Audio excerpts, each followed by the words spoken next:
అందరికీ నమస్కారం. ఇది బాగుందా? అది బాగుందా? అదే బాగు సార్. సౌండ్ పెట్టి కాదు. ఈరోజు మా తల్లి గారికి, మా అమ్మకి ఘనంగా నివాళులు అర్పించడానికి తోడ్పడినటువంటి బంధుమిత్రులకి, ముఖ్యంగా ఈరోజు ఉదయం నుంచి మనం చూస్తున్నాము కళాకారులంతా కూడా ఎంత గొప్పగా నివాళులర్పించారో మీకు అందరూ కూడా ప్రత్యక్షంగా చూశారు. వారందరికీ నేను పేరు పేరున ఈ సందర్భంగా ధన్యవాదాలు తెలియజేస్తున్నాను. ముఖ్యంగా రెడ్డి శంకర్ గారు, మిగిలిన వాళ్ళందరి గురించి మన గంగులప్ప చెప్పారు. రెడ్డి శంకర్ గారు ఏదో కళాకారుడుగానో యూనియన్ నాయకుడుగానో కాదు, మాకు చిన్నప్పటి నుంచి కుటుంబంతో ఒక అత్యంత సన్నిహితమైనటువంటి సంబంధం ఉన్నటువంటి ఒక ముఖ్యమైనటువంటి మనిషి. మా అందరి గురించి బాగా తెలిసినటువంటి వ్యక్తి ఆయన. ఇంతసేపు చాలా గొప్పగా అద్భుతమైనటువంటి కళాకారులు అంటే ఏమాత్రం సందేహం లేదు. చాలామంది నన్ను అడిగారు, ఎంత ఇచ్చారు డబ్బులు, మీరు ఇంత గొప్ప కార్యక్రమాన్ని ఏర్పాటు చేశారని. అభిమానం తప్ప ఒక్క రూపాయి ఖర్చు లేదు, ఒక్క రూపాయి కూడా ఖర్చు లేదు. ఆ రకంగా వాళ్ళందరూ ఒక భావోద్వేగంతో ఇక్కడ మాతో మిళితమై వాళ్ళందరూ నివాళులు అర్పించడానికి మాతో పాటు భాగస్వాములయ్యారు. వారికి ప్రత్యేకంగా నేను ధన్యవాదాలు మరొకసారి తెలియజేస్తాను. ఈరోజు వాస్తవంగా ఉదయం చాలామంది వచ్చారు, నివాళులు అర్పించారు. కళాకారులు కూడా రకరకాల కార్యక్రమాలు నిర్వహించారు, మీరందరూ కూడా చూశారు. సాయంత్రం ఈ సభ ఎందుకు ఏర్పాటు చేసుకున్నాము అని అంటే, మా బంధుమిత్రులతో పాటు పార్టీలో ఉన్నటువంటి బాగా దగ్గరగా మా కుటుంబంతో సంబంధం ఉన్నటువంటి మిత్రులందరినీ ఒక చోటకి ఆహ్వానించి కాసేపు మా అమ్మ గురించి తెలియనటువంటి విషయాలు, లేదా మాకు మాత్రమే తెలిసిన విషయాలు, ఇట్లాంటివి కొంచెం మాట్లాడుకుంటే బాగుంటుందనే ఉద్దేశంతో ఇది ఏర్పాటు చేయడం జరిగింది. వాస్తవంగా సంతాప సభ అంటే ఒక ఏడుపుగొట్టు సభలాగనో, ఏడవ అభిమానం లేకుండా ఏ ఒక్కరికి ఉండదు. అమ్మకు మించిన బంధం వేరే ఉంటుందని అనుకోలేము. కారణం ఏమంటే, మొట్టమొదట లోకాన్ని బిడ్డకు పరిచయం చేసేది అమ్మే. మొట్టమొదట లోకాన్ని చూపించేది, పరిచయం చేసేది. ఆ తర్వాతే నాన్నైనా ఇంకొకరైనా ఆ చేయి పెట్టుకొని నడిపించి మిగిలిన విషయాలన్నీ కూడా. చందమామ రావే జాబిల్లి రావే అని అంటే చందమామను పరిచయం చేసి, చందమామ ఏం మన దగ్గరికి ఏం రాదు, కానీ చందమామ రావే జాబిల్లి రావే అని అంటే అదేదో వచ్చేస్తుందని చెప్పి బిడ్డ చాలా ఆతృతతో దాన్ని చూడడము, దాని పట్ల ఒక ఆసక్తిని రేపించడం అనేది కూడా అమ్మ చేసే పనే. బూచోడు వస్తాడు బోధైను అని చెప్పి బిడ్డను బెదిరించి భయపెట్టి, లేదంటే ఏదో జరిగిపోతుందని చెప్పి కడుపు నింపేది కూడా అమ్మే. ఇవన్నీ మనకు స్వానుభవంలో ప్రతి ఒక్కరికి. అమ్మ గురించి గొప్పగా బిడ్డలు చెప్పడానికి భాష లేకపోవచ్చు, నాలాగా మాట్లాడేది చాలామందికి చేత కాదు, కానీ దాన్ని వ్యక్తీకరించడము అని చెప్పి ఫలానా పద్ధతి అని చెప్పలేము. తల్లిని బిడ్డ చూసినప్పుడు ఒక ఉత్సాహం కనిపిస్తుంది, ఆ ముఖంలో పెద్ద కాంతి కనిపిస్తుంది. బిడ్డను తల్లి చూసినప్పుడైనా, తల్లి బిడ్డను చూసినప్పుడైనా అది ఆ వాత్సల్యం అనేది పసిబిడ్డ తల్లి అనే ఇది కూడా ఉండదు. 70 ఏళ్ల బిడ్డని 95 ఏళ్ల అమ్మ చూసినప్పుడు కూడా ఇదే రకమైనటువంటి వాత్సల్యం కనిపిస్తుంది అమ్మలో. అది ప్రత్యేకత. కాబట్టి అమ్మ బంధము లేదా పేగు బంధము వీటన్నిటి గురించి, దానికి తెల్లవారితో పాడిన పాటలు, చెప్పినటువంటి కవిత్వాలు, పద్యాలు, వాటన్నిటికంటే గొప్పగా నేనేదో వివరిస్తానన్నటువంటి ఉద్దేశంతో ఇక్కడికి రాలా. కాళోజీ నారాయణరావు గారు ఒక మాట అంటాడు, పుట్టుకనేది చావునేది, నడుమ బతుకంతా దేశానిది అంటాడు. చాలామందికి అర్థం కూడా కాదు బతుకంతా దేశానిది అంటే. నీ కుటుంబంతో ఎంతసేపు ఉంటావు నువ్వు, లేదంటే తల్లిదండ్రులతో ఎంతసేపు ఉంటావు, కానీ నీ జీవన యానం అంతా కూడా 10 మందితో కలిసి సాగిస్తే తప్ప సాధ్యం కాని సమాజంలో మనం ఉండేది. నేను అడవిలో పోయి ఉంటానంటే సాధ్యం అవుతుంది? ఎవడైనా ఉండగలడా? నాకేం మనుషులతో సంబంధం లేదు, నేను పోయి అడవిలో ఉంటాను, అడవిలో ఉండి నేను సింగిల్గా జీవిస్తానని చెప్పి చాలామంది చెప్తా ఉంటాడు. ఒకరోజు బతకమనండి ఎవరినన్నా, సమాజంతో సంబంధం లేకుండా, మనుషులతో సంబంధం లేకుండా ఏ ఒక్కడైనా ఒక్క రోజైనా జీవించగలడానంటే సాధ్యం కాదు. ఎందుకనంటే మనిషికి సమాజంతో నిత్యం ఉన్నటువంటి సంబంధాలు అట్లాంటివి. అది మంచి అయినా చెడు అయినా, మనకు నచ్చిన విషయాలైనా నచ్చని విషయాలైనా, భిన్నాభిప్రాయాలు ఎన్నో ఉంటాయి. ఈరోజు చాలామందికి అర్థం కాల, నేనెందుకు మీసాలు తీసేయలేదని, నేనెందుకు సాంప్రదాయాలు పాటించలేదని చాలామంది అనుకుంటూ ఉంటారు. పెద్ద కొడుకు కదా పెట్టాలా తలకొరివే అని చెప్పి. నేను మా నాయన చనిపోయినప్పుడు కూడా చేయలే, మా అమ్మ చనిపోయినప్పుడు కూడా చేయలే.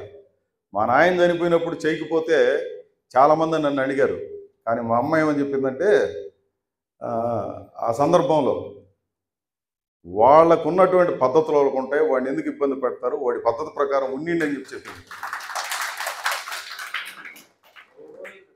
ఇంతకంటే గొప్ప భాష లేదా ఇంతకంటే గొప్ప అదే చెప్తా ఉంది చూడండి, గొప్ప గొప్ప ఇవన్నీ వ్యక్తీకరించాల్సిన అవసరం. వాళ్ళకి ఏదో పద్ధతులు ఉన్నాయి, వాళ్ళ పద్ధతుల ప్రకారం పోనీయండి, మంచిదే కదా. వాళ్ళు ఏమన్నా, వాడికి ఏమన్నా వాళ్ళ ఆయన మీద ఏమన్నా ప్రేమ లేదా, కాబట్టి వాళ్ళ పద్ధతుల ప్రకారం వాళ్ళు ఉన్నాయి అని చెప్పి చెప్పింది. అంతటి గొప్ప ఇది ఉన్నటువంటి మనిషి.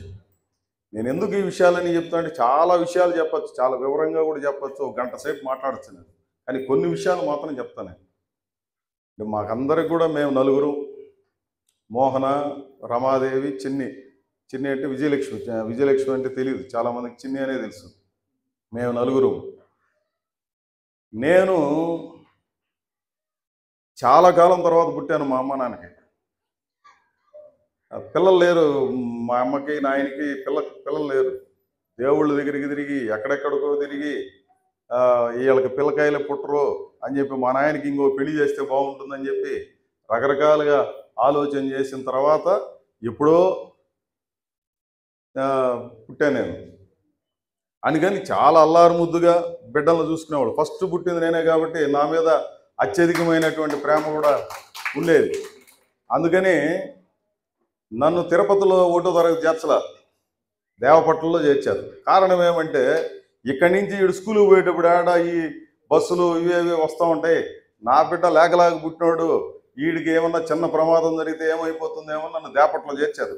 దేవపట్నం అంటే మన కడప జిల్లా దేవపట్నంలో అక్కడ 1వ తరగతి చేర్చారు. 1వ తరగతి బాగా సవ్యంగా వీడు పోయి వస్తాడు, 2వ తరగతి కూడా పోగలడు, వీళ్ళ తమ్ముడిని కూడా తీసుకోపోగలడు అని చెప్పి అనుకున్న తర్వాత 2వ తరగతి ఇక్కడికి తెచ్చి చేర్చారు, ఇక్కడ మన బాలమందిర్లో. అంటే అంత నేను అది ఎందుకు చెప్తున్నానంటే, అంతగా అంటే ఇక్కడెక్కడైనా ఏమైనా జరిగిపోతుందని చెప్పి అక్కడ మా అవ్వ దగ్గర పెట్టారు మమ్మల్ని. అక్కడ 1వ తరగతి చదివి ఇక్కడికి వచ్చాను. 7వ తరగతి దాకా నేను ఇక్కడ చదివాను. నా తర్వాత క్లాసు మోహన తర్వాత క్లాసు రమ తర్వాత క్లాసు చిన్ని. నలుగురు వరుస అనమాట, నలుగురు పోయేది. అది మాతో పాటు సూరి, వీడు మా చిన్నాయన కొడుకు, మీకు అందరూ కూడా తెలుసు, సురేంద్ర. మేమంతా ఒక బ్యాచ్, చాలా పెద్ద బ్యాచ్. కానీ ఇప్పుడు ఎట్లా పెద్ద బ్యాచ్కి కనిపిస్తున్నామో చిన్నప్పుడు కూడా అంతే పెద్ద బ్యాచ్గా ఉండేవాడు. ఇంటి దగ్గర ఎప్పుడు జనం ఉండేవాళ్ళు. మా అమ్మ వంట బాగా చేసేది, కాఫీ చాలా బాగా చేస్తుంది. మా అయ్యశ్వర మామ ఉన్నాడు ఇక్కడ, అదే మాదిరి మా చిన్నాయన ఉన్నాడు మంగపతి గారు, అదే మాదిరి ఇంకా ఇక్కడ మా బంధువులందరూ ఉన్నారు, పెద్దవాళ్ళందరూ కూడా ఉన్నారు. చాలా అభిమానంతో ఉన్నటువంటి కుటుంబం ఇది, చాలా ఆప్యాయతతో కూడుకున్నటువంటి కుటుంబం. ప్రతిరోజు అందరూ కలిసి భోజనం చేసేవాళ్ళం, లేదంటే బంధువులు కూడా వచ్చి దాంట్లో భాగస్వాములు అయ్యేవాళ్ళు. ఒక్కడు లేకపోతే కూడా వాళ్ళు వచ్చేదాకా వెయిట్ చేసి ఉండేటువంటి లక్షణం ఉండేది చిన్నప్పటి నుంచి. ఎందుకు ఈ రకమైనటువంటి ఒక అటాచ్మెంటు లేదా అఫెక్షను అనేదంటే తల్లిదండ్రుల నుంచి వచ్చేటివే ఇవన్నీ కూడా. నేను కమ్యూనిస్ట్ పార్టీ వైపుకి వెళ్ళడానికి కూడా కారణం ఇట్లాంటి లక్షణాలని నేను అనుకుంటున్నాను. మా నాయన ప్రభుత్వ ఉద్యోగి అయినప్పటికీ మా అమ్మ వృత్తి చేసేది. ఆ వృత్తికి తోడ్పడే బిడ్డల్లో నేను నెంబర్ 1. నేను అన్ని రకాల పనులు చేసేవాడిని. అంటే ఆమె ఏదో మొగుడు తెస్తాడు కాబట్టి దాంతో బతకదాము, దాంతో చేసుకుందామని కాకుండా ఆమె కూడా కష్టపడే నేచర్ ఉంది. ఆమెకు 82 సంవత్సరాల వయసు. ఆమె తీసుకొని వచ్చి అక్కడ చనిపోయిన తర్వాత అక్కడ పెడితే ఆమెమి అందరూ వచ్చి ఎంత మీ అమ్మ వయసు అని అడిగారు. 82 ఏళ్ళు అని అంటే అట్లా లేనే లేదే ముఖము అని చెప్పి చెప్పారు. అంటే అంతటి కష్టం చేసింది కాబట్టి ఆ రోజుల్లో ఆ రకమైనటువంటిది కనిపించింది. వాస్తవంగా ఈ 10 రోజులు చాలా పెద్ద హింసనే అనుభవించింది ఆమె. చాలా ఇబ్బంది పడతా రకరకాలుగా స్విమ్స్ ఆసుపత్రుల్లో పడింది. అయినప్పటికీ అది ఎక్కడ వ్యక్తీకరణ కాల. ఆఖరికి కళ్ళు దానం చేసిన తర్వాత కూడా ఆమె నిద్రపోతూ ఉన్నట్టుంది తప్ప ఆ కళ్ళు గుంతలో కూడా పోయి కనపడలా. అంత బాగా ముఖము ఉండింది. అది చనిపోయింది నాకు. ఇవన్నీ కూడా నేను ఎందుకు చెప్తున్నా అంటే ఆ రోజు చేసినటువంటి కష్టం ఇవన్నీ కూడా కారణం కావచ్చు. బిడ్డల మీద ఎంత విశ్వాసం అని అంటే నేను కమ్యూనిస్ట్ పార్టీ పనుల్లో వీటన్నిటిలో తిరుగుతూ ఉంటే కొంతమంది వచ్చి మా అమ్మకి నాయనకి కంప్లైంట్ చేశారు. ఏమని, మీ వాడు ఈ కమ్యూనిస్ట్ పార్టీ వీళ్ళ చుట్టూ తిరుగుతూ ఉన్నాడు, మీరు ఏదో అమాయకంగా అనుకుంటా ఉన్నారు, పోలీస్ కేసులు వస్తాయి, వీడిని జైలుకి పంపిస్తారు, వీడు చాలా పెద్ద సమస్యగా మీకు మారిపోతాడు, వాడిని పంపిపోకండి అని చెప్పారు. మా అమ్మ మా నాయన మీద చాలా ఒత్తిడి కూడా తెచ్చారు. మా చుట్టుపక్కల ఉన్నటువంటి వాళ్ళు, కొంతమంది ఇష్టం లేనటువంటి వాళ్ళు, లేదా మంచితోనే కూడా అంటే రకరకాల ఇవి చర్చలు జరుగుతున్నటువంటి నేపథ్యంలో చెప్పేవాళ్ళు వచ్చి అట్లా ఒత్తిడి చేసేవాళ్ళు. అన్నీ విన్న తర్వాత మంచేదో చెడేదో మా వాడికి తెలిసిలే, వాడు ఇష్టం వచ్చినవాడు చేయని అని చెప్పేది. ఎంతకంటే సపోర్ట్ దీంట్లో ఏమి వేరే భావం గొప్ప గొప్ప భాష ఏం అవసరం లే. ఒక మంచేదో చెడేదో వాడు తెలిసిలే, వాడు చేస్తారులే, ఒకరోజు కూడా ఒక్క మాట అనేవాళ్ళు కాదు. నేను పెళ్లి చేసుకునేటప్పుడు కూడా పద్మాని పెళ్లి చేసుకునేటప్పుడు నేను ఇట్లా పెళ్లి చేసుకోవాలని అనుకుంటున్నాను అని అంటే ఒక్క మాట కూడా అడ్డం చెప్పలే. అడ్డం చెప్పకపోగా మౌనంగానే అంగీకరించారు. వాళ్ళు ఏమి సరే నీ ఇష్టం, నీకు నచ్చింది కాబట్టి చేసుకోరా, దానికి ఏముంది అన్నట్టుగా చెప్పారు. అంటే ఏ తల్లిదండ్రులైనా ఇట్లుంటారంటే ఒక ఆ నేపథ్యమే ఈ రకమైనటువంటి పద్ధతిలో ఉంది కాబట్టి మేము కూడా డెమోక్రటిక్గా చేయడానికి తోడ్పడింది అనే దానికోసం నేను ఇట్లా చెప్పాల్సి వచ్చింది. వాస్తవంగా మా తల్లి తండ్రికి ఇద్దరికి బిడ్డలంటే చాలా అఫెక్షన్. నేను ఇవన్నీ నేను చెప్తున్నానంటే నాకు మాత్రమే ఇట్లాంటి అనుభవాలు ఉన్నాయి, మీకు ఎవరికి లేదని కాదు. ప్రతి ఒక్కరికి వాళ్ళ అమ్మతో ఆ రకమైనటువంటి అనుబంధం. ఇప్పుడు గంగులప్ప పాట పాడితే వాళ్ళ అమ్మ గుర్తు రాకుండా ఆయనకేం ఉండదు. నేను చెప్పినటువంటి ఎక్స్పీరియన్స్ అంతా ఉంటుంది. రెడ్డి శంకరన్నకైనా అంతే, లేదా మన చంద్రాకైనా అంతే, బాలన్నకైనా అంతే.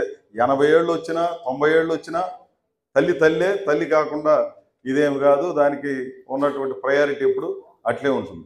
నేను ఈ సందర్భంలో ఇక్కడ ఉన్నటువంటి మిత్రులందరికీ చెప్పదలుచుకున్నటువంటి విషయం ఏమనంటే, మనము తల్లి అని అంటే గొప్ప గొప్ప మంచి నగలేసుకొని మంచి సంపద కలిగి లేదా బాగా ఆరోగ్యంగా కనిపించే వాళ్ళ తల్లి కాదు. అత్యంత బక్కపలచనగా ఉన్నా, తినేదానికి తిండి ఉన్నా లేకపోయినా, ఆమె తెల్ల వెంట్రుకలు ఉన్నా నల్ల వెంట్రుకలు ఉన్నా, ఆమె ఎంత బలహీనంగా ఉన్నా సరే తల్లి ప్రేమకు మించినటువంటి ప్రేమ మరొక ప్రేమ మనం ఎక్కడ చూడలేము.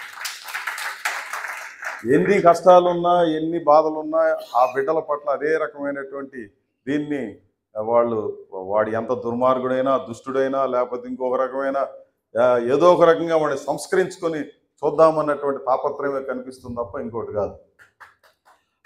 అమ్మ నవల మీరు ఇక్కడ ఎవరున్నా చదివారో లేదో తెలియదు, కొంతమంది మా మిత్రులు చదివి ఉంటారు.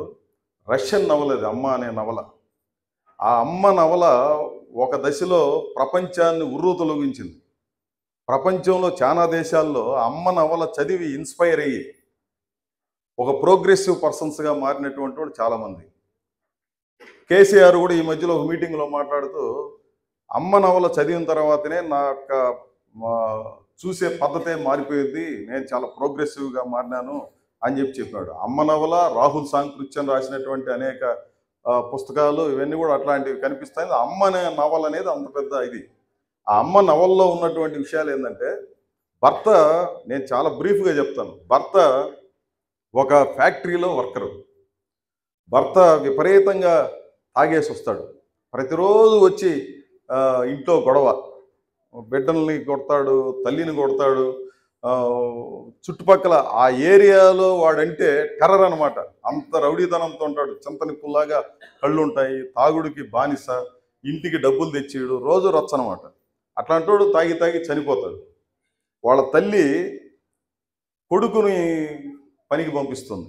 వీడు కూడా తండ్రి మాదిరి తయారవుతాడు. తండ్రి మాదిరి తయారైతే అప్పుడు కూర్చొని పెట్టుకుని ఆ తల్లి చెప్తుంది, ఏమిరా ఇన్ని బాధలు పడినావు, మీ నాయన నన్ను కొడతా ఉంటే నువ్వు తిరగబడి మీ నాయన మీదకు పోయిన రోజున మీ నాయన చాలా కాలం పాటు నీతో మాట్లాడకుండా మానేశాడు, ఇవన్నీ మర్చిపోయినావా, నువ్వు ఒకసారి ఆలోచించు అని చెప్తే ఆ రోజు తాగడం అనేది మానేసి అతని దృష్టి మారుతుంది. ఇన్ని కష్టాలు ఎందుకు వస్తూ ఉన్నాయి ఈ కార్మికులకి, కష్టజీవులకి, ప్రజలకి, దీన్ని ఎట్లా చూడాలని చెప్పి ఆయన వైఖరి మార్చుకొని చూడడం అనేది ప్రారంభించిన తర్వాత కమ్యూనిస్ట్ పార్టీతో పరిచయం అవుతుంది, లేదా సంఘాలతో పరిచయం అవుతుంది, నాయకులతో పరిచయం అవుతుంది, రకరకాల వాళ్ళతో పరిచయం అయిన తర్వాత అతని ఆలోచన సరళే మారిపోతుంది. పుస్తకాలు చదవడము, కొత్త కొత్త విషయాలు తెలుసుకోవడము, దాంతో ఏమవుతుందంటే ఇట్లా కాదు మనం జీవించాల్సింది, మనకి ఇన్ని కష్టాలు రావడానికి కారణమవుతున్న దాని మీద ప్రశ్నించాలి, ప్రశ్నను బతికించాలి అని చెప్పి పావెల్ అనే అతను బయలుదేరతాడు.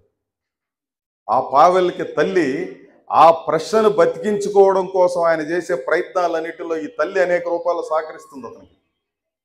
పోలీసులు వచ్చినప్పుడు, ప్రభుత్వం దాడులు చేసినప్పుడు, రకరకాల పద్ధతుల్లో చేసినప్పుడు వీటన్నిటిల్లో ఒక రక్షణ కవచంలాగా తల్లి ఆ బిడ్డకి వ్యవహరిస్తుంది. ఆ నవల్లో ఉన్నటువంటి సారాంశం అది.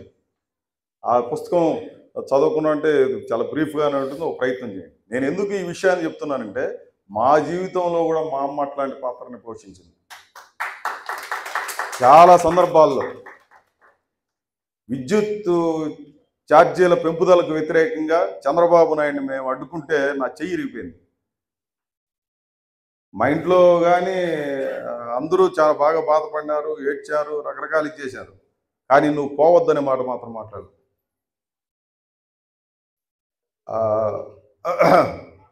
ఆ ఘటన నేను ఎందుకు ప్రత్యేకంగా ప్రస్తావిస్తున్నానంటే అడ్డం పడి మీరు అవసరం లేదు, ఆ ఉద్యమాలకి పోబాకండి, ఆటంకాలు మీరు అవసరం లేదు, నన్ను పోనీయకుండా అడ్డుకోనుంటే ఎట్లుంటుందో అనేది వేరే విషయం. ఆ రోజుకి ఎట్లుంటుందో ఏమీ తెలియదు. చెయ్యే ఇరిగిపోయింది, ప్రాణం పోయింటే పోలీసులు ఆ రోజున తుపాకులు ఎత్తుకొని మా మీదకి వచ్చారు, విపరీతంగా కొట్టినారు. నన్ను కొట్టడం కాదు, మా పార్టీ కార్యకర్తల్ని, నాయకుల్ని, అందరినీ మామూలు కొట్ల, అందరికీ రక్తగాయాలు, తీవ్రమైనటువంటి గాయాలు. ఆ టైంలో చెయ్యి ఇరిగిపోయింది, ఒళ్ళంతా దెబ్బలు.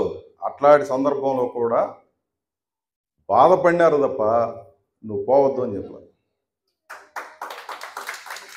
నువ్వు కమ్యూనిస్ట్ పార్టీ కార్యకలాపాల్లో పాల్గొనబాక, అవసరం లేదనే మాట మాట్లాడు.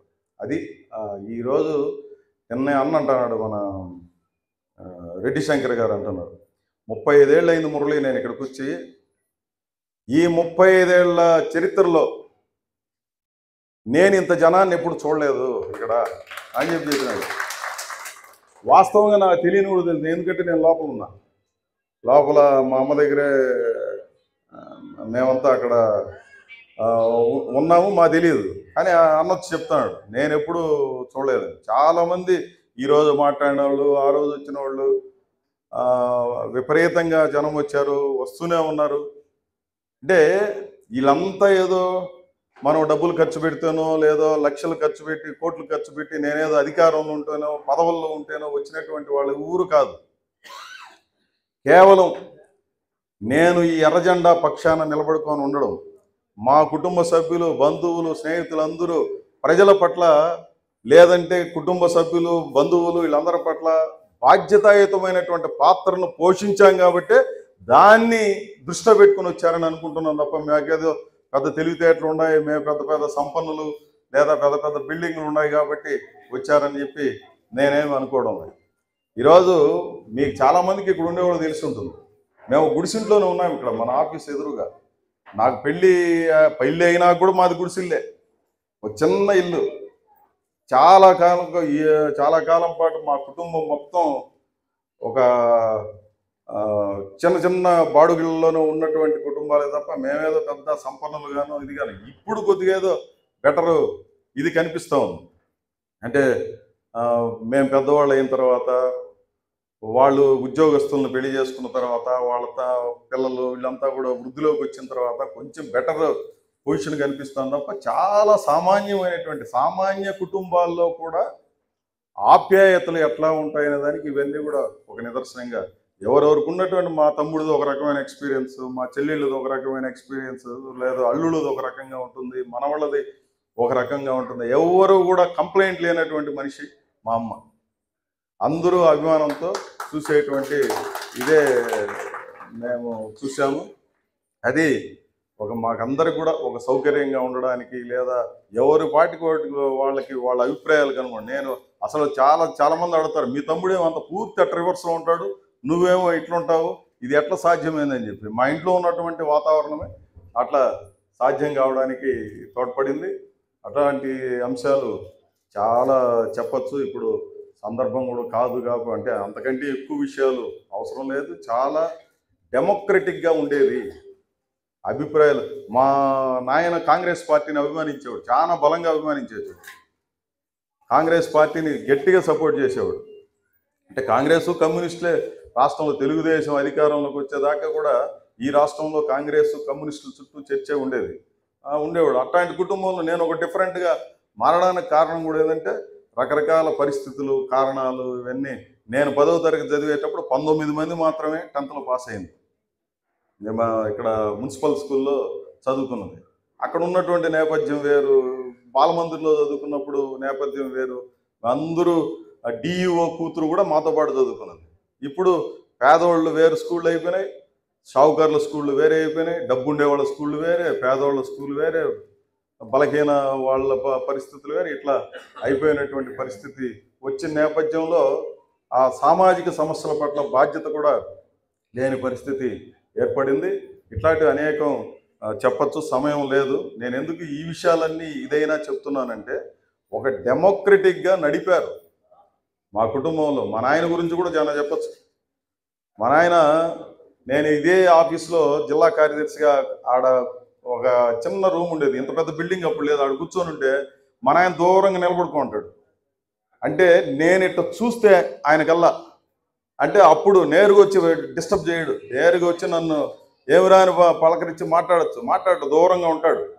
అంటే నేను మీటింగ్లో ఉండి ఇటు చూసినప్పుడు ఇటు అంటాడు, ఏమైనా అంటే అమ్మ నీ కోసం ఏదో చేసింది, వచ్చి తినేసిపో అట్లా అని చెప్పి. అంటే వీళ్ళు ఎట్లా ఉండేవాళ్ళు అంటే, ఒంటరిగా తినేసి మళ్ళీ ఎప్పుడో వీడికి ఎత్తి పెడితే తిందామని కాదు, నువ్వు వస్తే అందరూ కూర్చున్నట్టు తినేసి మళ్ళీ వచ్చాడు పోదు.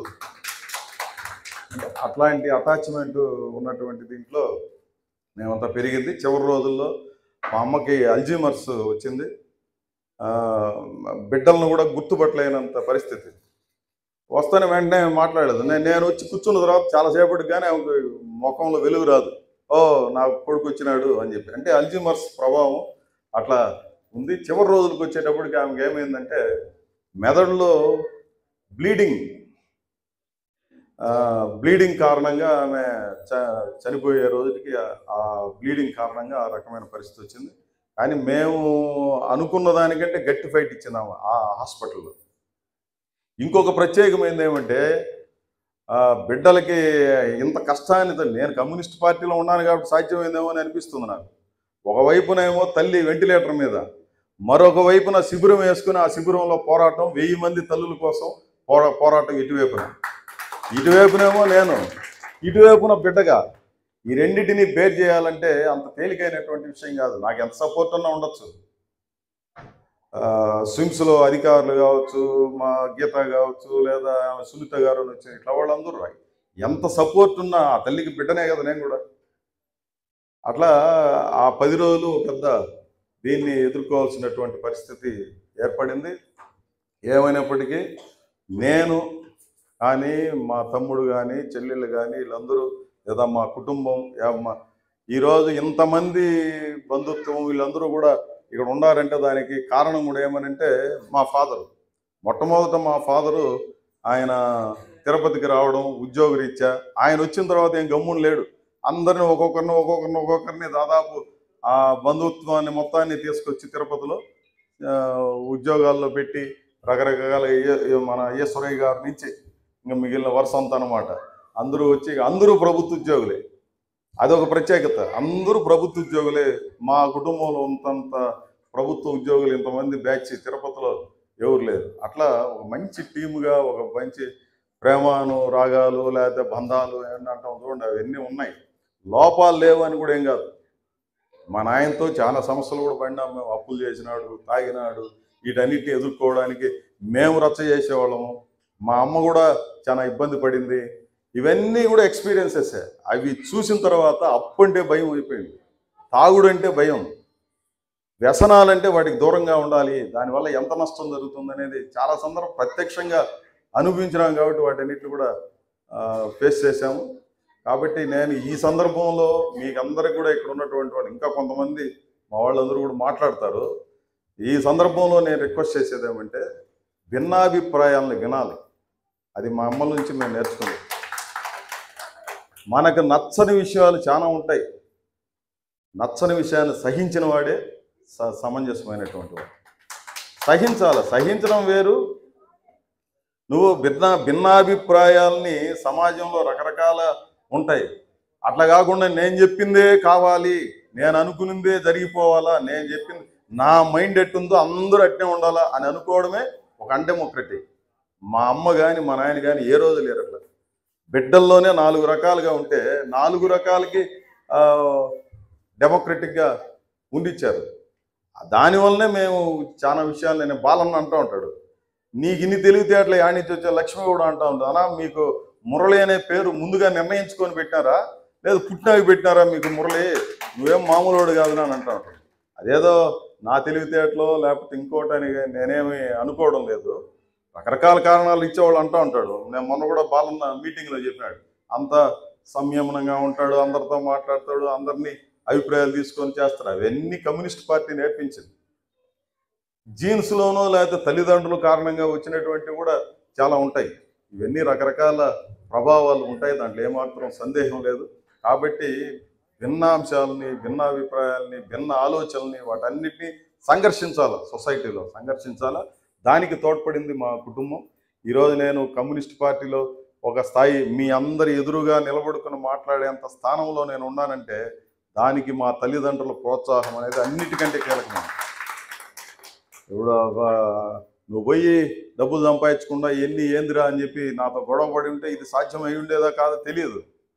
కానీ ఏ రోజు అట్లా చెప్పలేదు.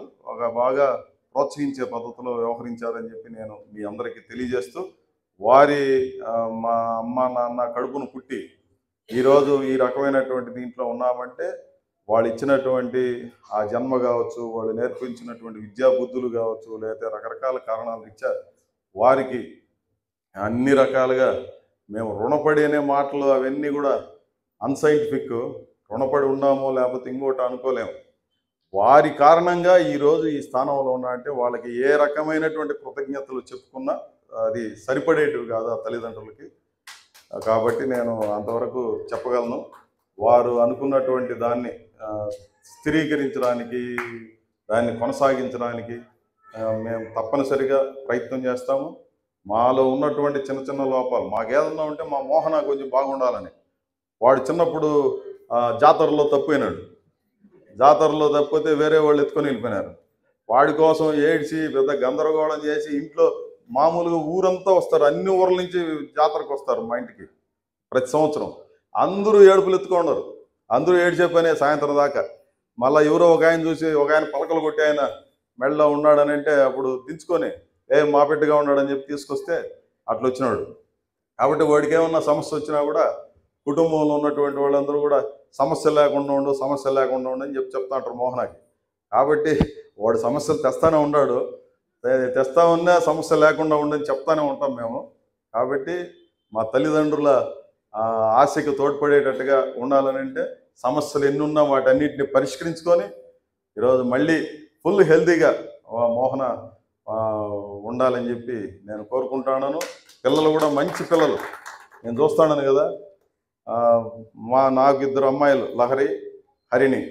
లహరి ఏమో BBA LLB బెంగళూరులో చదువుతుంది, ఇప్పుడు ఫైనల్ ఇయర్కి వచ్చింది. హరిణి లేదు, ఈరోజు అక్కడ BBA జాయిన్ అయింది, బెంగళూరులో ఉంది. మా తమ్ముడు కొడుకు వాడు వినయ్ సిద్ధార్థ బాగా చదువుకుంటున్నాడు, మంచి చురుకైనటువంటి వాడు, బాగా యాక్టివ్గా ఉన్నాడు. అదే మాదిరి వాళ్ళ చెల్లెలు లాస్య మోహన కూతురు, ఆ అమ్మాయి కూడా బాగా చురుగ్గా ఉంది, బాగా చదువుతో తెలివితేటలతో ఉంది. అదే మాదిరి దివిజ రాలేదు, కుప్పంలో ఉంది, చిన్నికి సంబంధించిన కూతురు. ఇంకొక అమ్మాయి వచ్చి టింకు. టింకు అంటే మీకు తెలుసు, సాత్విక. బాగా మా పిల్లకాయల్లో బాగా నెంబర్ 1గా ఇప్పుడు చదువుతూ ఉండేది టింకునే. టింకు పుట్టినప్పుడు నేను జైల్లో ఉన్నాను కానీ అప్పుడు టింకు పుట్టినప్పుడు ఏమవుతుందో, నేనేమవుతానో, టింకు ఏమవుతుందో, టింకుని CMCకి తీసుకుపోయినారు ఇది చేయడానికి. అట్లా ఉంది. మా రమాకి 2 పిల్లలు,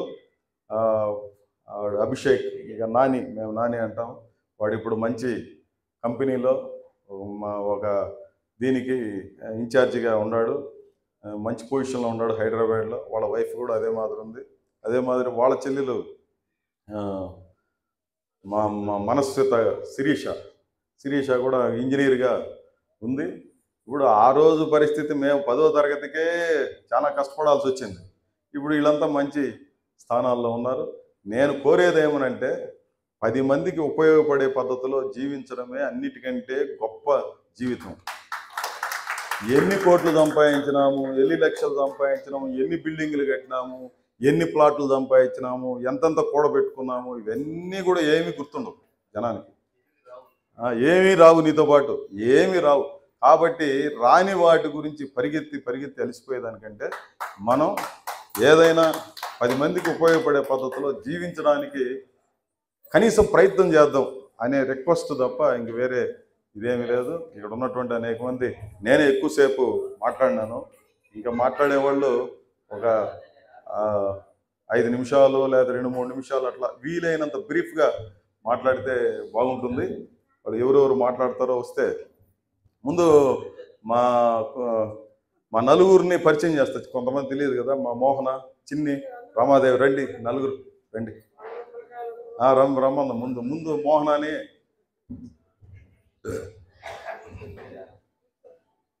మోహన పైకి రండి, కూర్చోండి. మోహన మా తమ్ముడు, రమాదేవి,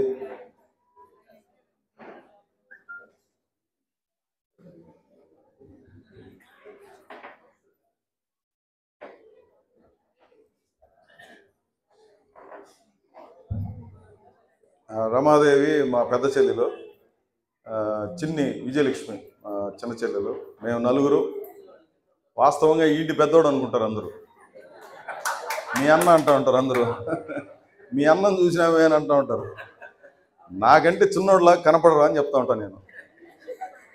అది మెయింటైన్ చేయడం లేదు. కాబట్టి ఇది మా కుటుంబం. ఇంకా వాళ్ళ పిల్లలు అందరూ ఉండరు, మీకు తెలిసిన వాళ్ళు. లేదంటే అందరిని పరిచయం చేయమంటే చేస్తా. చాలా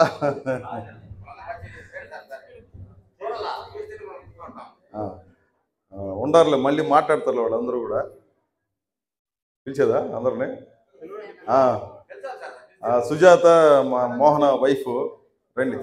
మా ప్రకాష్ గారు చిన్ని వాళ్ళ హస్బెండ్, మళ్ళీ రమాదేవి హస్బెండ్. మళ్ళీ అందరికి తెలుసు. వాళ్ళ పిల్లకాయలు కూడా వచ్చేయండి ఒకేసారి. ఇంకా రండి.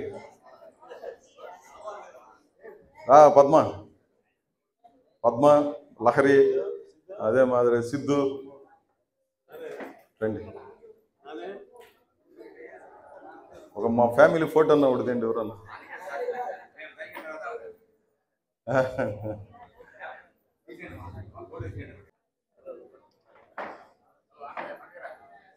చందు ఆడున్నాడా? రా చందు. సాయి రా, నువ్వు కూడా రా. సాయి,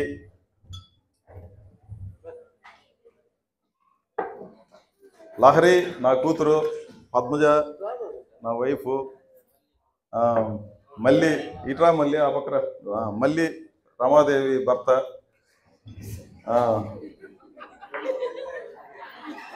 ఏం చెప్పాను నేను?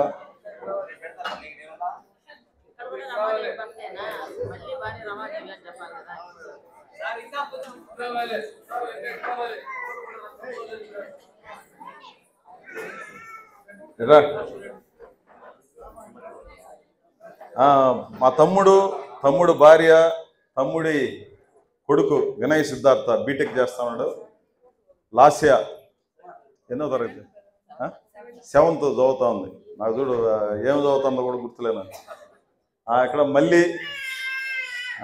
వాడు గట్టిగా అరుస్తున్నాడు. వాడు లాస్ట్ ఇప్పుడు కూడా ఇంకో పాప ఉంది పార్టీ.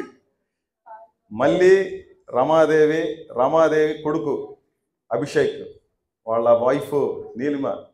చెయ్యన్న ఇది చూపించడం లేదు, దండమన్న పెట్టండి.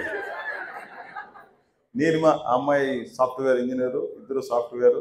ఇక్కడ శిరీష వాళ్ళ రెండో అమ్మాయి సాయి కృష్ణ, ఈయన కూడా మన ఇక్కడ ఎయిర్పోర్ట్ దగ్గర ఒక సెల్ ఫోన్ కంపెనీకి ఒక ఇన్ఛార్జిగా ఉన్నాడు.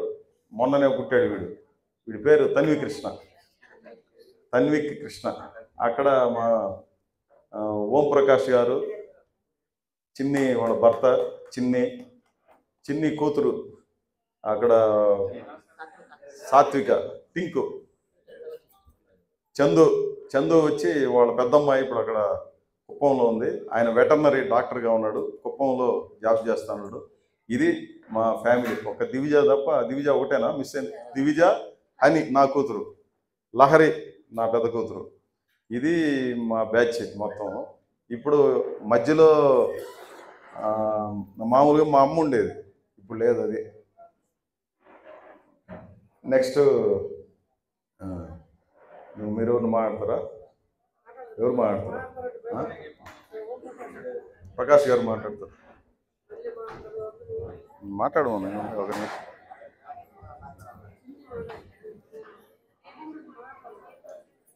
అందరికీ నమస్కారం. నిజంగా మా అత్తమ్మ రాజమ్మ గారు ఈ కందారపు ఫ్యామిలీలోకి కోటపాటి వారుగా నేను వచ్చాను. మాది కూడా సాధారణ కుటుంబం. మా మామగారు ఇక్కడ దేవాలయాలు గారు ఉన్నారు, వారికి చాలా బాగా తెలుసు. మాది కూడా పూరి గుడిసె నుంచే నేను కూడా ఎదిగాను. అయితే ఇక చిన్న సత్యాన్ని చెప్పుకోవాలి. నేను అప్పుడప్పుడు ఈరోజు మార్నింగ్ నిన్న 4 దాకా కూడా ఈరోజు మార్నింగ్ అనుకుంటాను నేను. ఎందుకంటే సమస్యల పట్ల పారిపోయిన వాళ్ళని నేనైతే సమస్యలు ఎదురుకి పోరాడిన వ్యక్తి. ఎందుకంటే నేను ఈ రోజుకి కాన్వెంట్ నగరంలో 19 ఇప్పటికీ కేశవ మెడికల్ చదువుంది, ఇంకా చాలా ఉన్నారు. ఎక్కువ ప్రశ్నించే తప్ప నాకు లేదు. అందువల్ల నువ్వు ఏమనేవాడంటే కామ్రేడ్ అనేవాడు. అలాగే కొన్ని సమస్యలు కూడా వచ్చాయి. అప్పుడు నక్సలైట్ ఉద్యమం చాలా ఎక్కువగా ఉండేది. అలాగే నాతో పాటు ఇక్కడ డిగ్రీ చేసుకున్నటువంటి వ్యక్తి కూడా ఫైనాన్స్ సెక్రటరీలో ఉన్నారు. వాళ్ళు కూడా నాగరాజే ఆయన పేరు, ఆయన కూడా ఎన్కౌంటర్లో కూడా చనిపోయారు. అలాగే కొంతమంది విప్లవ రచయితలతో ఎక్కువగా సంబంధాలు ఉంటాయి. ఇటువంటి సందర్భాలలో ఎక్కువ సమస్యలు వస్తూ మా ఇంట్లో పెద్ద కొడుకుగా మా అన్న సరైన బాధ్యతలు నిర్వర్తించే కారణంగా నేను కూడా పోతే ఇబ్బంది పడతాను. మా నాన్న కోరిక ఇంట్లో వాళ్ళు సమస్యలు ఎక్కువ అయిపోతే అంటే మాకు పెద్ద కుటుంబము, ఇల్లు జరగడం కూడా కష్టం. అటువంటి నేపథ్యం నుంచి పారిపోయినటువంటి వ్యక్తిగా నేను నా యొక్క చదువుని కొనసాగిస్తూ 84లో డిగ్రీకి వచ్చాను. అయితే ఇవన్నీ కూడా అలా పక్కన పెడితే మా అత్తమ్మ గారు నిజం చెప్పాలంటే నా జీవితానికి ఒక ఆలంబన, నా జీవితానికి నిజంగా ఒక ప్రత్యేకమైనటువంటి సపోర్ట్ రాజమ్మ గారి ద్వారా నాకు లభించింది. చాలా చాలా చాలా నేను అదృష్టవంతుడిని చెప్పుకుంటాను. కందారపు వారి కుటుంబంలో నేను ఒక మెంబర్గా నేను చేరడము నిజంగా నేను అదృష్టవంతుడిని.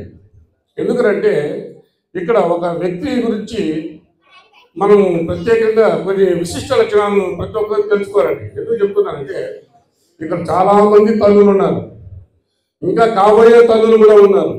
మీరందరూ కూడా తెలుసుకోవాలండి. ఎందుకంటే నేను వాస్తవంగా 1994-96 ప్రాంతాల్లో కాళహస్తిలో సుఖబ్రహ్మాసం విద్యాప్రకాశానందగిరి స్వామి దగ్గర నేను ఉపదేశం పొందాను.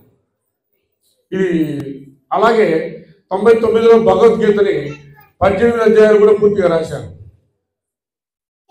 ఎందుకు చెప్తున్నానంటే ఆ నేపథ్యం కూడా ఇక్కడ వస్తుంది ఈ సందర్భంలో. అయితే ఇక్కడ ప్రత్యేకంగా రాజమ్మ గారు ఇందాక మురళి గారు చెప్పారు, ప్రజాస్వామ్యం మా ఇంటిలో నిజంగానే పరిణమించింది. అవును, సత్యం అది. ఎందుకంటే ఒక కమ్యూనిస్ట్ని ఆదరించినటువంటి మహాతల్లి. ఎందుకంటే ప్రతి ఒక్కరి భావాలను గౌరవించినటువంటి మహాతల్లి. నిజంగా ఆమె చదువుకోకపోయినా ఆమె భావాతీతం, రాగాతీతం. నిజం చెప్పాలంటే మనమందరము భగవంతుని మొక్తాం కదా పండగలకి. ఎలా మొక్తామంటే ఎన్నో కోరికలు, గుడికి పోతే కూడా ఎన్నో కోరికలు. మా అత్తమ్మకి ఎలా మొక్కాలో తెలియదు, కానీ కేవలం మనసు మాత్రమే భగవంతుని మీద లగ్నము చేసి పూజించేటువంటి మహాతల్లి మా అత్త. నిజం, చాలా చాలా. ఎందుకంటే దేవుని అందరికీ ఇచ్చేటువంటి వ్యక్తి ఆయనే. ఆయన నేనేమో అడిగేది అని అనుకుంటేమో ఆమె ఎలా పూజించేది. భక్త కనుక అంటాడు, ఏ పూలు తేవాలి నీ పూజకు, ఏ సేవ చేయాలి నీ పూజకు అని అడుగుతారే. అలా ఆమె తెలియక దండం పెడుతుందో ఏమో తెలియదు నాకు. But she is great, she is great mother. అలాగే తప్పులు చేయడము, లోపాలు, బలాలు, బలహీనతలు సహజం పెట్టి కూడా చాలాసార్లు మోహనాన్ని కూడా మందలించినటువంటి సందర్భాలు ఉన్నాయి ఆమె వ్యక్తిగతంగా కూడా. అలాగే అతను కూడా సరిదిద్దుకున్నాడు, వాటి నుంచి బయటపడ్డాడు. అలాగే నా యొక్క జీవితంలో ఇంకా చాలా వరకు నేను వీళ్ళ కుటుంబానికి వచ్చిన తర్వాతనే మా ఇంట్లో ఎలా ఉండేదంటే ఒక్కొక్కరు ఒక్కొక్క టైంలో వచ్చి భోజనం చేసేవారు. నిజం, నేను ఇప్పుడు మా ఇంట్లో మా అమ్మకు నాన్నకు చేదోడు వాళ్ళు ఇంట్లోనే పడి ఉంటాను, పుస్తకాలు చదువుకుంటూ.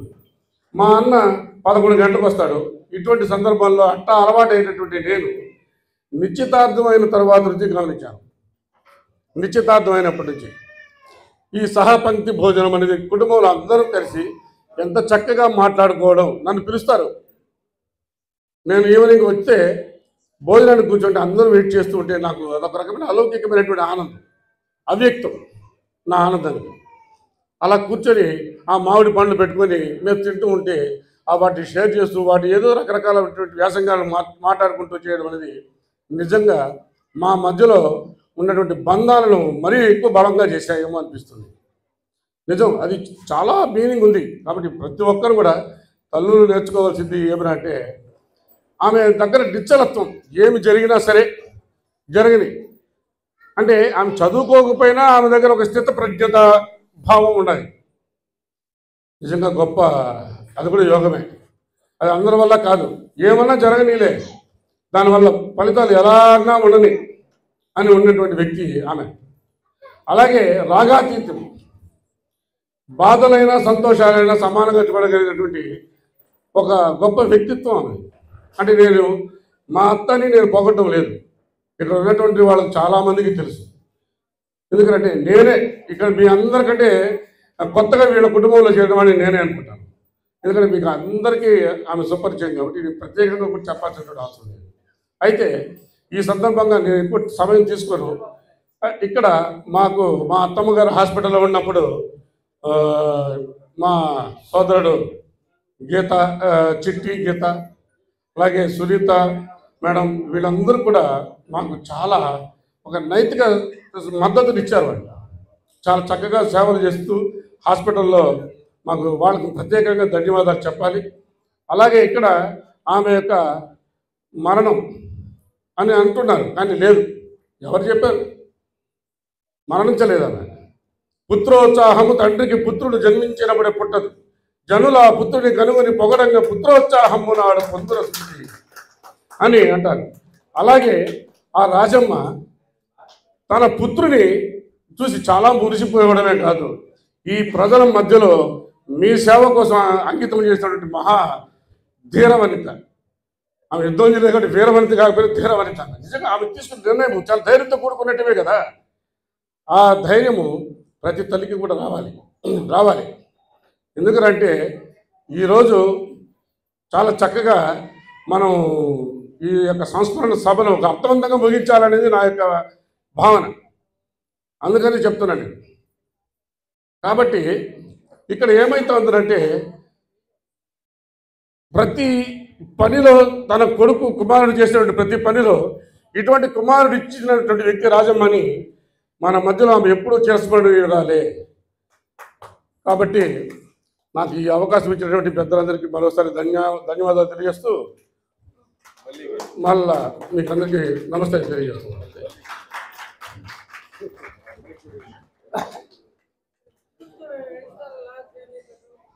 ఏమండి మాట్లాడాలన్నా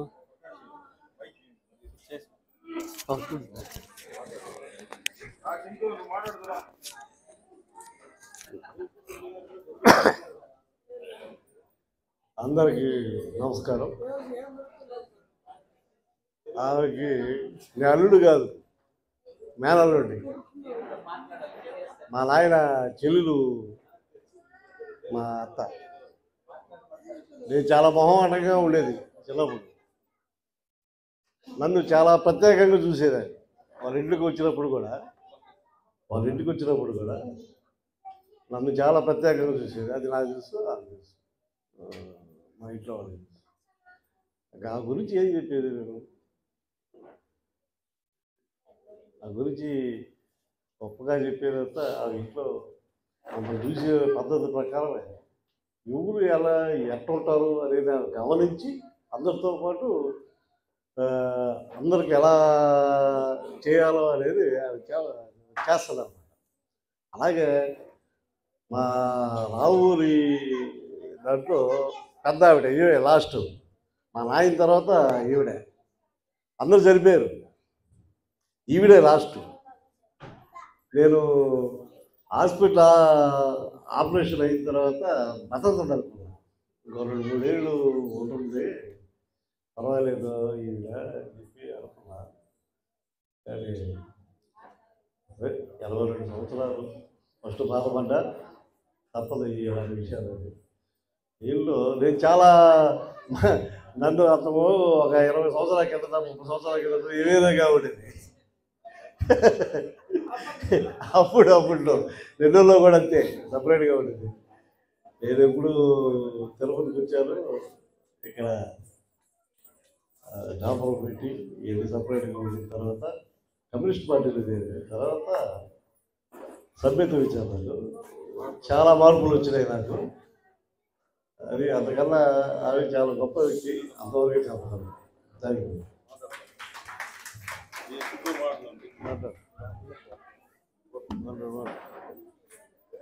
నిజం చెప్పాలంటే మా నాన్నమ్మతోనే నాకు చాలా ఎక్కువ మెమరీస్ ఉన్నాయి. ఇప్పటి వరకు నేనైతే ఎప్పుడు మా నాన్నమ్మ అని ఎప్పుడు పిలవలేదు. అమ్మ, మా, ఓ అంటే ఇప్పుడు ఇంగ్లీష్ నేను ఎప్పుడు పిలవలేదు మా నాన్నమ్మని. యాక్చువల్గా మా అమ్మ నాన్నతో కూడా నేను చిన్నప్పుడు పనుకున్న జ్ఞాపకాలు అయితే నాకు ఇప్పటికీ లేవు. నిజం చెప్పాలంటే ఆమె హత్తుకొని పనుకొని కింద తీర్చకుండా నా అక్క ఏదైనా కథలు చెప్తా అంటే అది ఇంకా మా అమ్మని పట్టుకొని నిద్రపోయేది. దాని తర్వాత మా మళ్ళీ మావయ్య మా రమత్త వాళ్ళ ఇంట్లోనే పనుకున్నా. మొన్న ఈ మధ్య ఇంటర్ నుంచి మా ఇంట్లో నేను పనుకోవడం జరుగుతుంది. ఈరోజు ఒకటే బాధ, మా నాన్నకి మెడిసిన్స్ ఏమున్నాయో నాకు తెలియదు.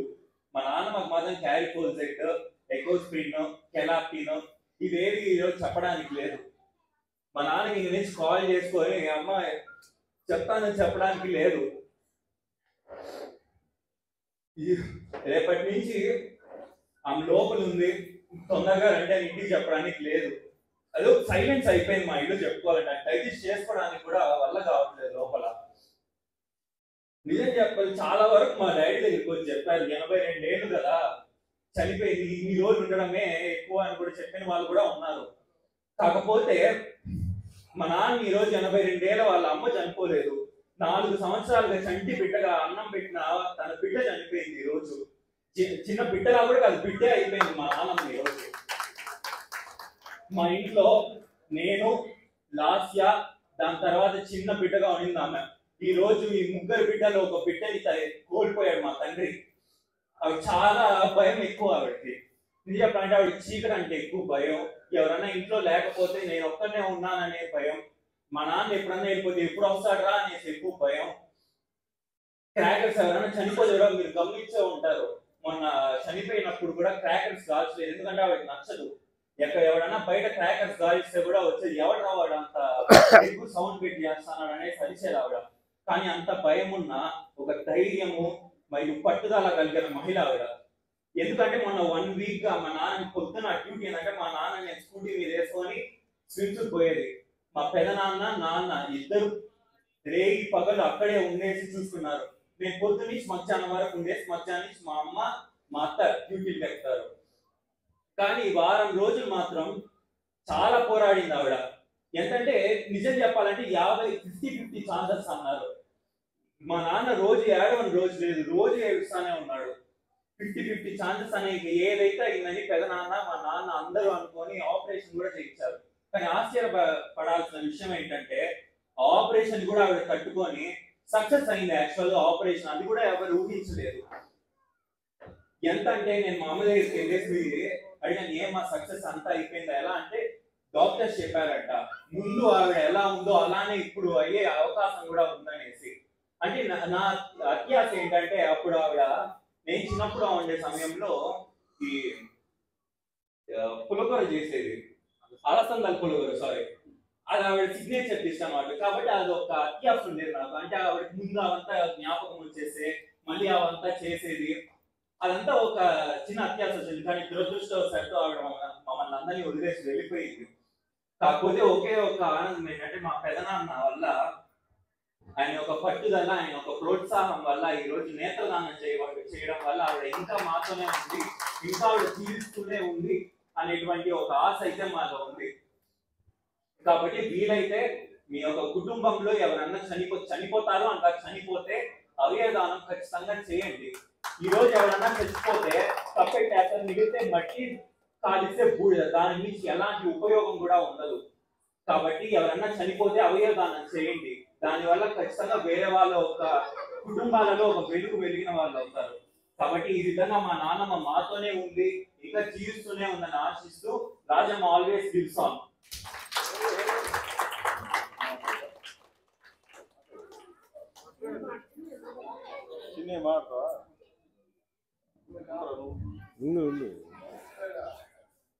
ఈ కార్యక్రమానికి చేసిన బంధుమిత్రులకి అలాగే పార్టీ వాళ్ళకి అందరికీ కూడా ముందుగా నమస్కారాలు తెలియజేస్తున్నాను. మురళి గారు చెప్పినట్టు వాళ్ళ ఇంట్లో చాలా ప్రజాస్వామ్యం ఉందని చెప్పాలి. ఎందుకంటే నేను వీళ్ళు పెళ్లి చేసుకునేటప్పటికి ఈయన నాగరాజు గారు ఇద్దరే మా గుంటూరు డిస్టిక్ మా ఇంటికి వచ్చారు. వచ్చి పిల్లల్ని చూసుకున్నారు. వాళ్ళు ట్రైన్ ఎక్కి తిరుపతి వెళ్తా మధ్యలోనే నచ్చింది ఓకే చేసుకుంటామా అని మాకు చెప్పారు. వాళ్ళ ఇంట్లో వాళ్ళు ఎవరు నన్ను చూడాలి, మా వాళ్ళు వెళ్ళి వాళ్ళ ఇంట్లో వాళ్ళని చూడలా, పలకరించలా, ఏమి చేయాలి. మొత్తం ఈ పెళ్లి తతంగం అంతా వాళ్ళకి మా ఫ్యామిలీకి మధ్య మాత్రమే జరిగింది. నన్ను వాళ్ళ ఇంట్లో వాళ్ళు ఎప్పుడు చూసారంటే పెళ్లి రోజు చూశారు. ఇదే ఆఫీసులో అప్పుడు చిన్న ఆఫీస్ ఉండేది కిందన. ఆ పెళ్లి రోజు పెళ్లి కూతురుగా నేను వచ్చినప్పుడు మాత్రమే నన్ను వాళ్ళ కుటుంబంలో వాళ్ళు చూశారంటే వాళ్ళ ఇంట్లో ఎంత ప్రజాస్వామ్యం ఉందో మనం అర్థం చేసుకోవచ్చు. అలాగే మాది ఇంటర్ కాస్ట్ మ్యారేజ్ని ఆమోదించారు. వాళ్ళ మనసులో ఎన్నన్నా ఉండి ఏమైనా ఉండి కొడుకు అమ్మ నచ్చింది చేసుకుంటాను అంటే నీ పెళ్ళ నీ ఇష్టము చేసుకోరా అనేసి చెప్పడం అనేది జరిగింది. అప్పుడు ఆ సంవత్సరం తర్వాత మొదటి సంవత్సరం దీపావళి వచ్చింది. దీపావళి వచ్చినప్పుడు వాళ్ళకి ఇక్కడ నోముల సంఘం ఉంటుంది అనమాట. అంటే నేను ఎలాంటి ఫ్యామిలీలో వచ్చినానంటే నేను పక్కా కమ్యూనిస్ట్ ఫ్యామిలీలో నుంచి వచ్చిన దాన్ని, సాంప్రదాయాలు కానీ వాటి ఏమి చిన్నప్పటి నుంచి కూడా పాటించిన సంస్కృతి లేదు మాకు ఇంట్లో. కమ్యూనిస్ట్ ఫాదర్స్కి కమ్యూనిస్ట్ కుటుంబంలో నుంచి వచ్చాను కాబట్టి నాకు అట్లాంటి అలవాట్లే ఉన్నాయి. వచ్చి సాంగ్యాలు పక్కన మొత్తం పెట్టాను అనమాట. అమ్మ కట్ట తీసుకో అని చెప్పింది మాకు. అలాగే అప్పుడు చిన్ని రమా గారు కూడా తీసుకుంటే కట్టెత్తుకుంటే ఏమైపోతుంది ఏం కాదులే అంటే నేను ఒకటే చెప్పాను, మాకు చిన్నప్పటి నుంచి అలవాట్లేదమ్మా, దేవుడు మొక్కలు కానీ ఈ సాంప్రదాయాలు కానీ నోములు కానీ అట్లాంటి ఏమి నాకు లేవు, కాబట్టి ఏమి అనుకోవద్దు, నేను మాత్రం కట్ట తీసుకోను అని చెప్పాను. అంటే నా మాటకి గౌరవం ఇచ్చి ఇంకోసారి ఎప్పుడూ కూడా అటువంటి దేవుడి కార్యక్రమాల్లో కానీ ఇలా కట్ట తీసుకోమ్మా అని చెప్పడం కానీ చేయాలి. అంటే వాళ్ళు ఎదుటి వాళ్ళ అభిప్రాయాన్ని గౌరవించడంలో మొదటిగా ఉంటుంది ఆ కుటుంబం. కాబట్టి ఇంటర్ కాస్ట్ మ్యారేజ్ కూడా వాళ్ళు ఆమోదించారు. ఇంకోటి ఏదైనా నేను గమనించింది, మా అత్తమ్మ ఎప్పుడు కూడా ఎవరితో కూడా రచ్చ పెట్టుకున్న పాపాన్ని పోల. చక్కగా మా మామయ్య ఉండేటప్పుడు కూడా చక్కగా నిండు బొట్టు, ఎంత పెద్ద బొట్టు పెట్టుకొని ఐరన్ చీర కట్టుకొని అసలు వండి పెట్టేసి ఎంతమంది ఏ టైంలోనైనా వెళ్ళండి, 3 గంటల 4 గంటల వాళ్ళ ఇంట్లో అన్నం ఉంటుంది. ఖచ్చితంగా ఓ మనిషి అన్నం అనేది ఎప్పుడు ఉంటుంది. అంటే మన పార్టీ వాళ్ళు కూడా ఎవరు కానీ ఎప్పుడు వెళ్ళినా కానీ ఆ ఇంట్లో ఆదరించిన కుటుంబం అన్నమాట. అంటే ఇట్లా ఎందుకు చెప్తున్నామంటే ప్రతి ఒక్కళ్ళు కూడా అట్లాంటి సాంప్రదాయాన్ని కలిగి ఉండాలా. అలాగే వాళ్ళ అభిప్రాయాన్ని గౌరవించాలి. ఫస్ట్ ఎదుటి వాళ్ళ అభిప్రాయాన్ని గౌరవిస్తూ వాళ్ళ మాట మంచి చెడు మాట్లాడుకుంటూ ఉంటేనే ఆ ఇల్లు చాలా సుభిక్షంగా, చాలా చక్కగా, ఆహ్లాదకరంగా అనేది ఉంటుంది. ఇంకొక విషయం ఏంటంటే, మా మామయ్య చెప్పారు, చిన్న ఆఫీస్ లో బయటే కూర్చొని మురళి గారు ఎప్పుడు చూస్తారని. నేను ఫస్ట్ పెళ్ళైనప్పుడు డిటెండెన్స్ లో పనిచేసేదాన్ని. అక్కడ 12:45 వేలు కొట్టేవాళ్ళు. బయట కాసుకోవాలి ఉండేదన్నమాట. మా మామయ్య వచ్చి ఇప్పుడు నేను బయటకు వస్తానే, రా మా అక్క నేను చేసింది తినేసిపోదు అని ఇంట్లో నేను చేసినా సరే అక్కడి నుంచి పిలుచుకొని వెళ్ళి చేసింది పెట్టి పంపించేవాళ్ళు అన్నమాట. అంటే ఆ ఇంట్లో అందరూ కలిసి కూర్చుని తినే వ్యవహారం కానీ, ఒకవేళ ఆ కొడుకుని చూడాలంటే డిస్టర్బ్ చేయదన్నమాట. ముందే పక్కన ఎప్పుడైతే తిరిగి చూస్తారా ఆ కొడుకు అనే సత్తే కాసుకొని ఆ బిడ్డను పిలుచుకొని వెళ్ళే తపన, ఆ బిడ్డ మీద ఉండే తపన. అలాగే ఇలా కమ్యూనిస్ట్ పార్టీలో పని చేస్తానంటే కూడా పని చేయని కూడా అది కూడా చాలా గొప్ప విషయం అన్నమాట. ఈ రోజు పొద్దున ఒకళ్ళు నాకు అడుగుతున్నారు, మా ఏమి నీరాజనాలు అందుకుంటానమ్మా అని. నిజంగా నన్ను వేరే మాట్లాడి చెప్పాలి. ఈ పొద్దు నుంచి నేను గమనిస్తున్నానమ్మా, ఏమి నీరాజనాలు అందుకుంటాను. అవును సార్, ఆ నీరాజనాలు అందుకోవడానికి కారణం ఆమె పెద్ద కొడుకు ఎర్ర జెండా పక్కడమే ఆ నీరాజనానికి కారణం అనేది నేను ఆయనకి చెప్పడం అనేది. అవును, ఇది వాస్తవం. ఈ పొద్దున ఒక యూనివర్సిటీ వాళ్ళు కూడా ఎస్ఎఫ్ఐ ఉంది ఒక ఇది పెట్టున్నారు అనమాట. అందులో ఏంటంటే అందరూ ఎస్ఎఫ్ఐ వాళ్ళు జెండా పట్టుకుంటారు. వాళ్ళు క్రియేట్ చేసింది అనమాట. ఈ విద్యార్థులకంతా ఎక్కడ సర్పంచ్ గారు ధైర్యం అంటే అది విద్యార్థులు కాదు, వాళ్ళు పట్టుకున్న ఎస్ఎఫ్ఐ జెండా ఆ ధైర్యం అన్నట్టుగా ఇన్ని నీరాజనాలకి కారణం ఆ ఎర్ర జెండానే అనేసి నేను తెలియజేస్తున్నాను. ఎందుకంటే ఇప్పుడు సిల్స్ లో అంత పలుకుబడి ఉండొచ్చు, చేయొచ్చు, కానీ ఆడ మన సంఘాలు మనం పేదవాళ్ళతో వాళ్ళ కష్టాలైతే నష్టాలైతే అన్ని పట్టించుకొని పేదవాడి పట్ల మనం ఉంటాం కాబట్టి ఆ పేదవాళ్ళు కూడా మన కష్టం వచ్చినప్పుడు మనం లాదుకుంటారు అనే దానికి నిదర్శనం ఈ రోజు. అప్పుడు చావప్పుడు కానీ ఈ రోజు ఈ కార్యక్రమాలు కానీ ఇంత ఘన విజయం సాధించింది అంటే ఆ పేదవారి పట్ల మనకున్న దృష్టి, మనం చేస్తున్న శ్రమ ఈ రూపంలో మనకి పనిచేస్తుంది.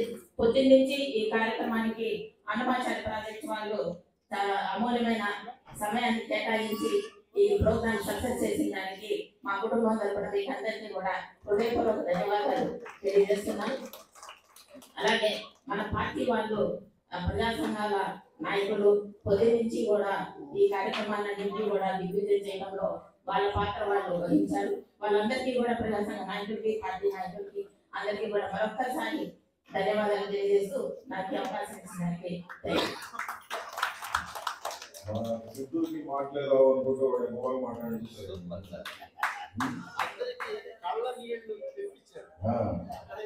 కాబట్టి నా వారసుడు వాడే ఎట్టున్నాడు. కాబట్టి మా అమ్మలాగా అడ్డం పడకుండా వాడికి ఏమనిపిస్తే చేయడానికి తోడ్పడాలని నేను కోరుతా ఉన్నాను. ఇక్కడ ఇచ్చేసిన అందరికీ ముందుగా నమస్కారాలు. వీళ్ళందరికన్నా కూడా మా నాన్నలో నాకు చాలా తక్కువ మెమరీస్. ఎందుకు చెప్తానంటే ఒక 6 years నేను తిరుపతి బయటనే ఉంటాను చదువు కోసం. 4 years బెంగళూరు, దాని ముందు 2 years హైదరాబాద్. సో నేను ఇంట్లో ఉన్నది చాలా తక్కువ. కానీ పండగలకి, హాలిడేస్ కి ఇంటికి వచ్చినప్పుడు మా బాబాయ్ వాళ్ళు నేను ఎప్పుడు వచ్చినా వాళ్ళ ముగ్గురు ఇళ్లలో తినకుండా నేను ఎప్పుడు వెళ్ళింది లేదు తిరుపతి నుంచి. ఎప్పుడు వచ్చినా అందరూ పిలిచి నాకు పెడతారు అనమాట. అలా బాబాయ్ వాళ్ళ ఇంటికి వెళ్ళినప్పుడు నాన్నమ్మ కొంచెం చూస్తుందన్నమాట, ఇలా చూస్తూ ఉంటుంది. తర్వాత గుర్తు వచ్చి ఇలా చేయబెట్టి పిలిచి పక్కన కూర్చోబెట్టుకొని, బాబా బాగున్నావా, తిన్నావా, ఏం చేస్తున్నావు, ఎప్పుడు వచ్చావు అని అడుగుతుంది. అంటే వెంటనే అడగకపోయినా కూడా గుర్తుపడుతుంది.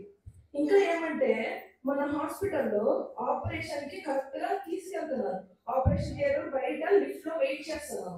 అందరూ మాట్లాడుతున్నారు ఏం పలకలేదన్నమాట. నేను ఒక్కసారి నానమ్మ అనగానే ఇలా పడుకోనున్న మనిషి నా వైపు ఇలా తిరిగి చూసింది. చాలండి అంత.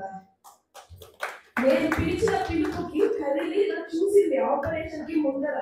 అండ్ ఆపరేషన్ సక్సెస్, హ్యాపీ, అందరూ హ్యాపీగా ఉన్నారు. అండ్ సడన్ గా ఇదంతా అయిపోయింది. We can't do anything. కానీ ఇప్పటికీ నాకు నానమ్మ అంటే గుర్తొచ్చేది ఫస్ట్ నాకు సేమే ఉప్మా. చాలా బాగా చేస్తారు, ఎంత బాగా చేస్తారు, నాకు భలే ఇష్టం. ఒకసారి ఒక ఇన్సిడెంట్ ఏమంటే, మా అమ్మ స్కూల్కి వెళ్ళిపోవాలి మార్నింగ్. అంటే మా స్కూల్లో అందరూ క్యారేజీ తెచ్చుకొని అందరూ ఫ్రెండ్స్ అందరూ కూర్చొని మాట్లాడుకుంటూ నవ్వుకుంటూ తినాలి నాకు ఉంటుంది. కానీ మా ఇంట్లో ఇక్కడ పక్క సందులో. కానీ నాకు ఎవరు క్యారీ బాక్స్ ఇస్తారు? ఒకసారి నానమ్మ నాకు సేమే ఉప్మా చేసి నాకు పంపించింది డబ్బా. అది ఇప్పటికీ ఇలాగే గుర్తు అనమాట. సో మా నాన్నతో చాలా తక్కువ మెమరీస్ ఉన్నా కూడా చాలా మంచి మెమరీస్. ఎప్పుడు కసిరింది లేదు, ఒక కోపం లేదు, ఒక కోపమైన ఎక్స్ప్రెషన్ కూడా ఉండదు నాన్నమ్మ మొహంలో. ఎప్పుడు నవ్వుతూ ఉంటుంది, అందరినీ బాగా చూసుకుంటుంది. ఎప్పుడు వచ్చినా కూడా ఫస్ట్ బాగా తిండి పెడుతుంది అనమాట. అంత మంచి మనిషి ఇప్పుడు లేదు అంటే నాకే కొంచెం ఎవరికి నమ్మబుద్ధి కావట్లేదు. బట్ అయిపోయింది. సో నాకున్న కొన్ని మెమరీస్ కూడా చాలా మంచి మెమరీస్ మా నాన్నమ్మతో. ఇప్పటికీ కొన్ని ఫొటోస్ చూసుకుంటా ఉంటే ఇలా చేసి ఇలా నిల్చుకొని ఉంటుంది అనమాట నాతో మా నాన్నమ్మ. ఆ ఫొటోస్ లో ఇంకా మా నాన్నమ్మ నాతోనే ఉంది. Thank you. గారి కోడలి అక్షయ్ పాండ్ వైఫ్. యాక్చువల్లీ నేను ఈ మధ్య మా మ్యారేజ్ రీసెంట్గా ఒక 5 years బ్యాక్. నాకు తెలియదు అసలు. మా ఇంట్లో మా కోరిక అన్నమాట, మా అమ్మ మా నాన్న ఒక పెద్ద కుటుంబంలో ఇచ్చి అమ్మాయిని పెళ్లి చేస్తే ఒక మంచి విలువ, ఆప్యాయత, ప్రేమ ఇలా ఉంటాయి అని మా ముందు తెలియదు అనమాట. కానీ మా అమ్మకు ఒక ఆశ ఉండేది. సో అలాంటి ఆమె ఆశ ఈ కుటుంబం ద్వారా నెరవేరింది.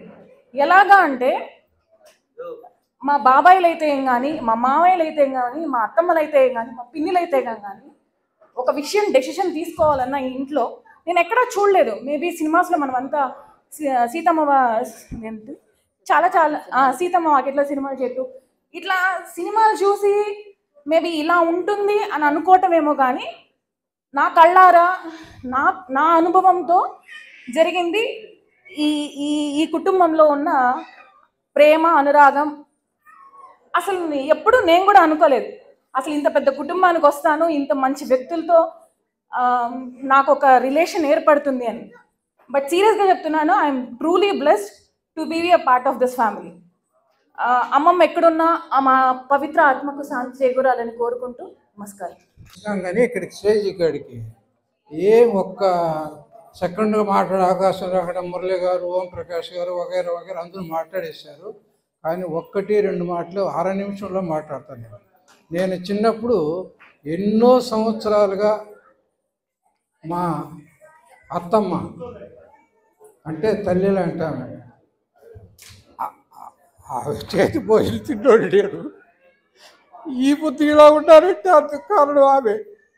ఏదేమైనా మన కమ్యూనిస్ట్ పార్టీకి ఇంత మంచి నాయకుడిని ఇచ్చిన ఆ మహాతల్లి ఎంత చెప్పినా తక్కువే అని అనుకుంటూ ఈ అవకాశం ఇచ్చిన అందరికి కూడా నమస్కారాలు తెలియజేస్తూ సైలెన్స్లో ఉంటాను.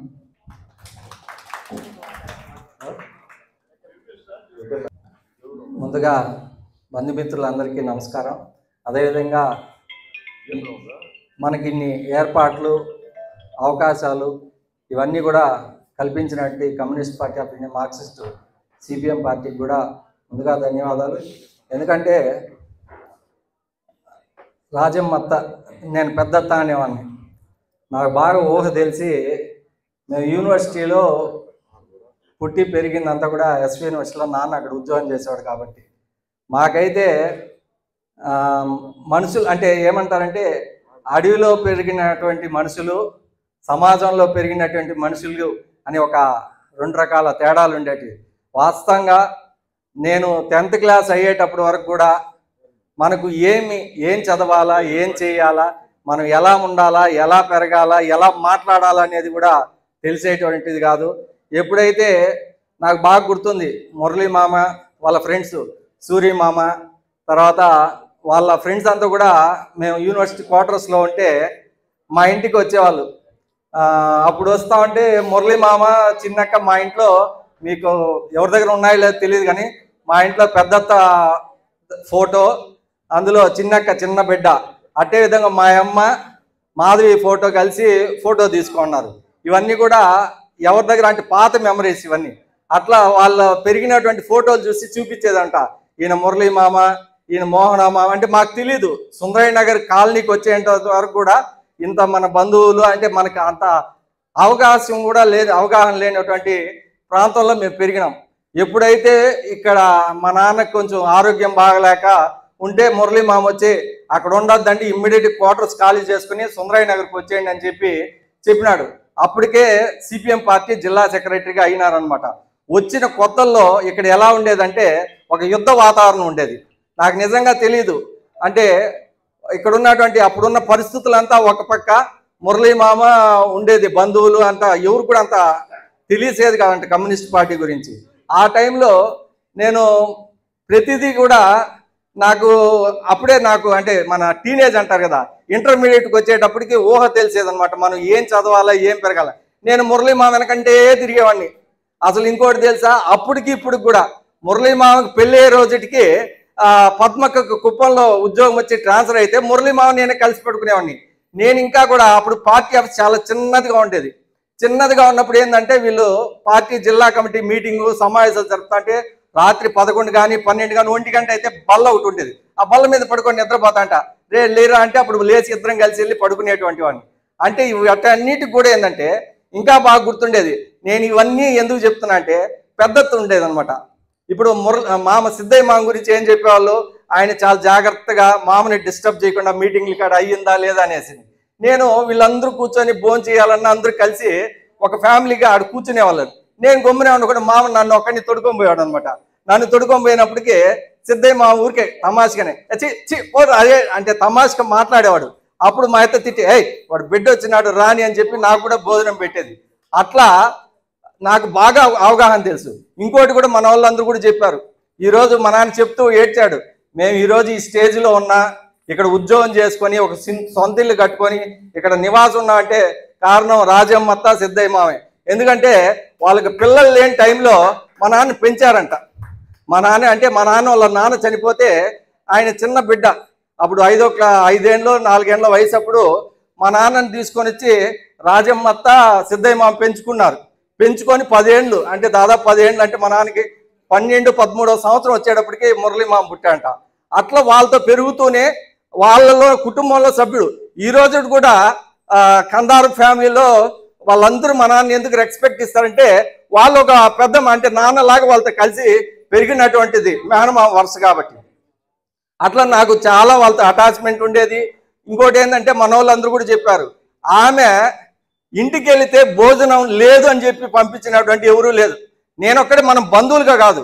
అప్పటికి మురళీ మా పార్టీ సెక్రటరీ అయితే మన పార్టీ రాష్ట్ర కేంద్రం అంటే ఉమ్మడి రాష్ట్రంలో హైదరాబాద్ నుంచి వచ్చిన లీడర్లు వచ్చినా లేదా ఇక్కడ ఉన్నటువంటి లీడర్లు వచ్చినా కొన్ని ఇక్కడ మాట్లాడలేకపోతే ఇంటి దగ్గర మాట్లాడుకుంటూ భోజనం చేస్తూ ఉండొచ్చు. అంటే అంతమంది ఉన్నట్టుండి ఒక 4-5 మంది అప్పటికప్పుడే అందరికీ వంట చేసి పెట్టినటువంటి మహాతల్లి ఆమె. అదేవిధంగా ఇంకోటి కూడా చెప్పొచ్చు, ఈరోజు ఇంత గొప్పగా అందరూ మన బంధువులు ఇక్కడ ఉన్నటువంటి పార్టీ నాయకులు పెద్ద వాళ్ళు వచ్చి అందరూ కూడా మాట్లాడింది ఏంటంటే, ఈరోజు మురళీ మామని చూసి ఇంత పెద్ద జనాలు వచ్చారంటే ఆ జనాల్ని రావడానికి ఆయన ఇంత పెద్ద తయారు చేయడానికి ఈరోజు కమ్యూనిస్ట్ పార్టీగా ఇంత పెద్ద లీడర్లుగా తయారు చేసింది ఆయన అని చెప్పి ఆమె తల్లిగా ఒప్పుకుంటే తప్ప ఈరోజు రాలేదు. నేను ఇంకోటి కూడా ఏంటంటే, నాకు నిజంగా కూడా మనుషులతో ఎలా మెలగాల ఏం మాట్లాడాలని తెలియటువంటి స్థితి నుంచి ఈరోజు ఒక 100 మంది కాదు 1000 మందిలో కూడా అనర్గంగా ఏ సబ్జెక్ట్ గురించి అయినా మాట్లాడగలిగినటువంటి శక్తినిచ్చింది సిపిఎం పార్టీనే. ఈ రోజు కూడా నేను మన బంధువుల్లో మేమంతా తిరుగుతా అంటే, ఏమిరా సిపిఎం పార్టీలు ఏమి తిరుగుతావురా, అందరూ చూడు వేళ్ళు లక్షలు సంపాదించి ప్లాట్లు కొని బిల్డింగ్లు కడతా ఉంటావు, నువ్వు అప్పుడు ఎట్టున్నావు ఇప్పుడు కూడా ఇట్టే ఉన్నావు, ఎంతసేపు పొద్దున్న లేస్తే ఆ ఎర్ర జెండా ఎత్తుకొని పోతావు, ఆ డ్యూటీ అంటావు, ధర్నా అంటావు, హైదరాబాద్ అంటావు, విజయవాడ అంటావు, పోయి డబ్బు సంపాదిస్తేనేరా ఈ రోజుల్లో విలువ గొప్ప ఆస్తులు డబ్బులు స్థలాలు వీటి వల్లే బాగుంటుంది అని చెప్పి అంటారు. కానీ నాకు ఒకటే చెప్పింది, నాకు ఊహ తెలిసి నేను మురళీ మాతో తిరుగుతూ సిపిఎం పార్టీలో తిరగడం వల్ల నేర్చుకుంది ఏంటంటే ఎన్ని కోట్లు సంపాదించినా, ఎన్ని బిల్డింగ్లు కట్టినా, ఎన్ని స్థలాలు కొన్నా కేవలం మనం చచ్చిపోయేటప్పుడు వచ్చేటువంటి జనము చూస్తే అది ఎవరి వల్ల వచ్చిందంటే ఒక నిజాయితీగా 10 మంది పేద ప్రజల కోసం పనిచేస్తే కష్టపడితే తప్ప ఈరోజు ఆ జనం వస్తారని చెప్పి విశ్వసిస్తున్నాను. నాకున్నంత నా జీవిత కాలం నాకు అవకాశం ఉన్నంత వరకు సిపిఎం పార్టీలో ఉంటే తప్ప నాకు రాబోయే రోజుల్లో ఇప్పుడు రాజమ్మత్త ఎట్టయితే చనిపోయి బయటికి వెళ్తే వేల మంది జనాలు వచ్చారో రేపు నేను చచ్చిపోయినా నా కోసం 100 మంది జనాలు రావాలంటే నేను కమ్యూనిస్ట్ పార్టీలో పనిచేస్తే తప్ప ఆ జనం రారని చెప్పి నాకు ఒక ఆత్మవిశ్వాసం ఉంది. నాకు ఈ అవకాశం ఇచ్చిన మీ అందరికి కూడా పేరు పేరున ధన్యవాదాలు, బంధుమిత్రులకు కూడా థ్యాంక్ యూ అండి. మా పెద్దమ్మ అంటే మా అమ్మ కంటే నాకు ఎక్కువ. ఆమెకు 4 బిడ్డలు అయితే నేను 5వ బిడ్డలాగా నన్ను వాళ్ళ బిడ్డలతో సమానంగా చూసింది. ఆమెతో నాకు చాలా మెమరీస్ ఉన్నాయి, చెప్పుకోలేని మెమరీస్ ఉన్నాయి. ఆమెకు ఆత్మశాంతి చేకూరాలని దేవుళ్ళు కోరుతూ నమస్కారం. గీత, మా డాక్టర్ గీత.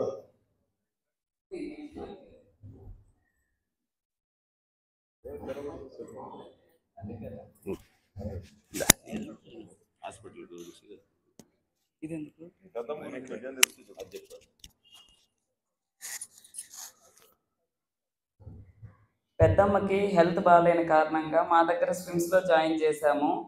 కాకపోతే పెద్దమ్మని చాలా కాపాడుకోవాలి, ఇంటి పెద్ద అనేసి అయితే చాలా ఆశపడ్డాము, కానీ అది నిరాశ ఎదురైంది. పెద్దమ్మని కోల్పోయాము. కానీ చిన్నప్పుడు మా గురించి కూడా అందరికీ తెలిసే ఉంటుంది. ఎన్నో కష్టాలు పడినా కానీ ఎన్నో సందర్భాల్లో అమ్మ ఏడ్చిన రోజుల్లో కూడా మేమున్నాము.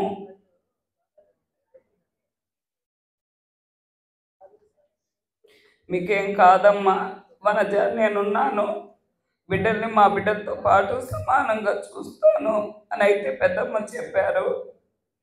చిన్న బిడ్డలాగా చివరి రోజుల్లోకి వెళ్ళి మా నుంచి కోల్పోయాం. చాలా నష్టం అయితే జరిగింది కుటుంబానికి. పెద్దమ్మ సపోర్ట్ వల్ల మేమైతే ఉన్నాము.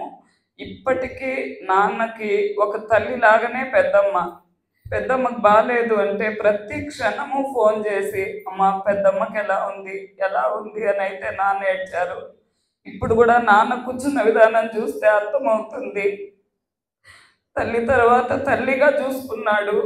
చాలా సందర్భాల్లో నాన్న పెద్దనాన్నను కూడా చూడలేకపోయారు.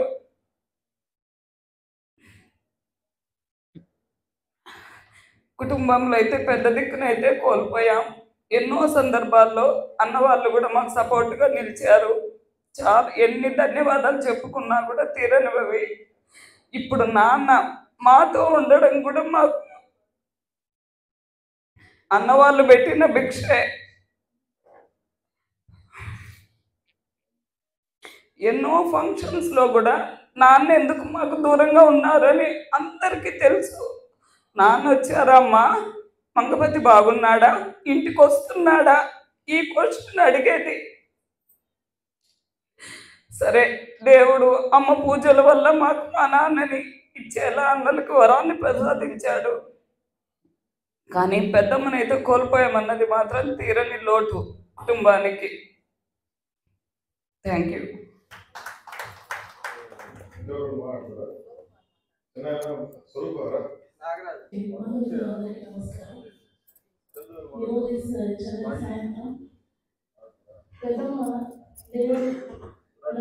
అందరికీ తెలుసు, కానీ పెద్దమ్మతో ప్రతి ఒక్కరికి కూడా చాలా మంచి మెమరీస్ ఉన్నాయి. నాకు కూడా ఉన్నాయి. నేను అందరికంటే లాస్ట్ దాన్ని. మేము మా నాన్న జాబ్ వల్ల కొంచెం దూరంగా ఉన్నాము. నాకు 7th క్లాస్ వచ్చేంత వరకు మాకు బంధువులు ఉన్నారన్న విషయం కూడా నాకు తెలియదు. కానీ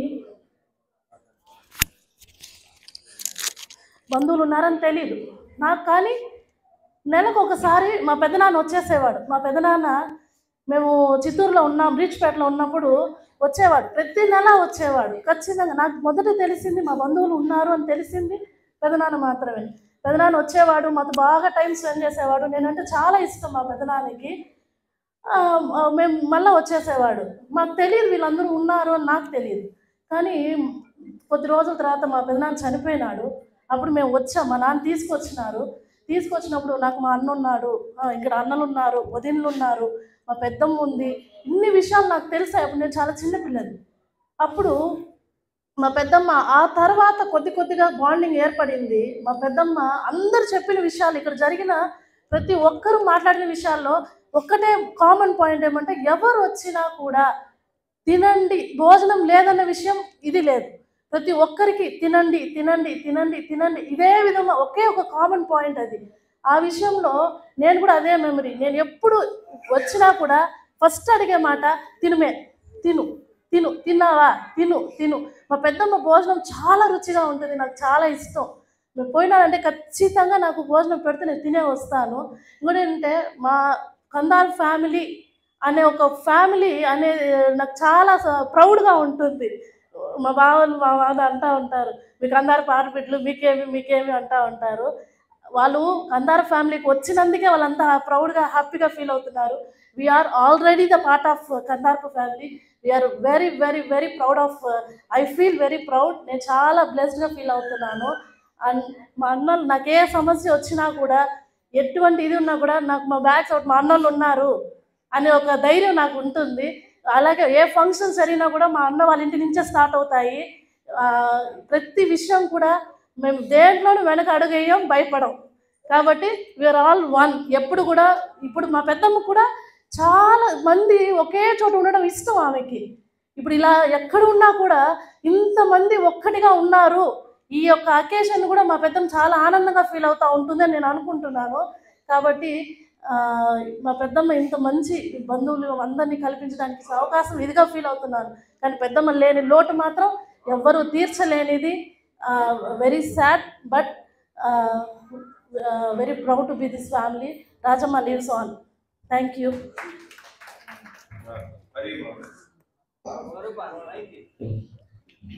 నాకు వద్దు తీసుకోండి. హలో, ముందుగా ఇక్కడికి వచ్చిన బంధుమిత్రులందరికీ నమస్కారం. మేము యూనివర్సిటీలో ఉన్న రోజుల్లో అది ఒకటే ప్రపంచం అనుకున్నాము. ఈ సుందరయ్య నగర్కి రావడానికి మూల కారణం ఏదంటే కందార్ ఫ్యామిలీనే. ఇక్కడికి వచ్చినాక ఇంత పెద్ద ప్రపంచం ఉండదని తెలిసిందంటే వీళ్ళ ద్వారానే. ఇప్పుడు ఈ స్టేజ్లో ఉన్నాము అంటే కూడా మా కందార్ మురళి గారి దయాదాక్షిణాల వల్లే మేము ఇక్కడ ఉన్నాము. కాబట్టి ఇంత ఫ్యామిలీని ఏర్పాటు చేయడానికి ఒక వృక్షాన్ని తయారు చేసిందంతా మా పెద్దత్త, మేము అత్త అనే పిలుస్తాము. కాబట్టి ఇంతమందిని ఇక్కడ ఒక సమావేశంలో చేర్చడానికి మూల కారణము మా మురళీ మామ. ఆయన ఒక్కడు ఉన్నాడంటే ఒక కొన్ని వేల మంది ఆయన వెనకాల ఉన్నారనేసి ధైర్యంతో ప్రతి ఒక్కరూ ఆయన అడుగుజాడల్లో నడుస్తారు. కానీ ఈ ఫ్యామిలీకి మా అందరికీ తీరని లోటు అంటే మా అత్త చనిపోవడమే. కాబట్టి దానివల్ల నేను ఇంకేం చెప్పలేకపోతున్నాము. Thank you.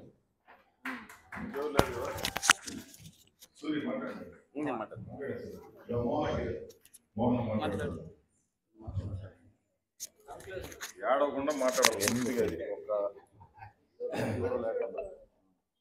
చేసినటువంటి అందరికీ నమస్కారాలు. ఎందుకు నేను మాట్లాడుతున్నానంటే,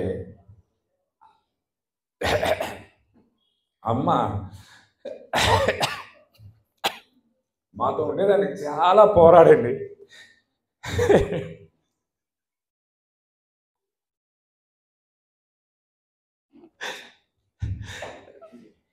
ఆపరేషన్ విషయంలో కూడా డాక్టర్స్ అందరూ కూడా మీ మదర్ చాలా సపోర్ట్ చేశారు. హార్ట్ బీట్ రేట్ కరెక్ట్గా ఉంది, బీపీ పల్స్ కరెక్ట్గా ఉంది, శాచులేషన్ కరెక్ట్గా ఉందంటే మా మదరు అంత స్టాండర్డ్గా నా బిడ్డలతో నేను ఉండాలి, నేను మళ్ళా బతకాలి అని చాలా చాలా పోరాడారు అనమాట. కానీ ఆపరేషన్ సక్సెస్ అయ్యి మా మదరు మాతో ఉండలేకుండా పోయారు. ఆ స్ట్రోక్ వచ్చి ఇప్పటికి కూడా నాకు అదే బాధ.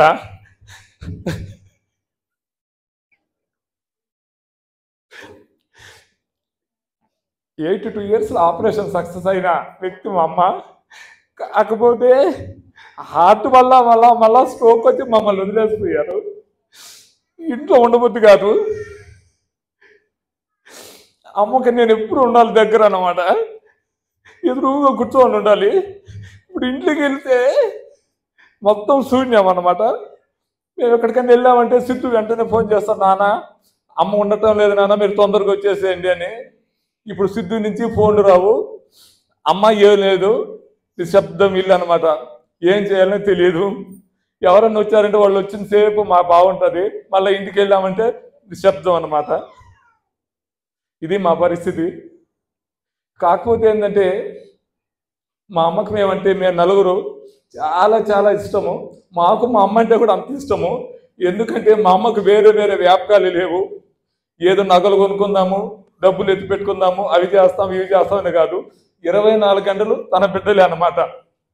ముగ్గురు మేము ఏదైనా తిన్నామంటే కూడా ఒక రాకపోతే అన్న రాలేదా, అన్న కొద్దిగా ఎత్తి పెడతాం, అన్న వస్తాడు పిలిచేసిపోదాం, చిన్ని రాలేదు, చిన్ని కొద్దిగా ఎత్తి పెడతాం.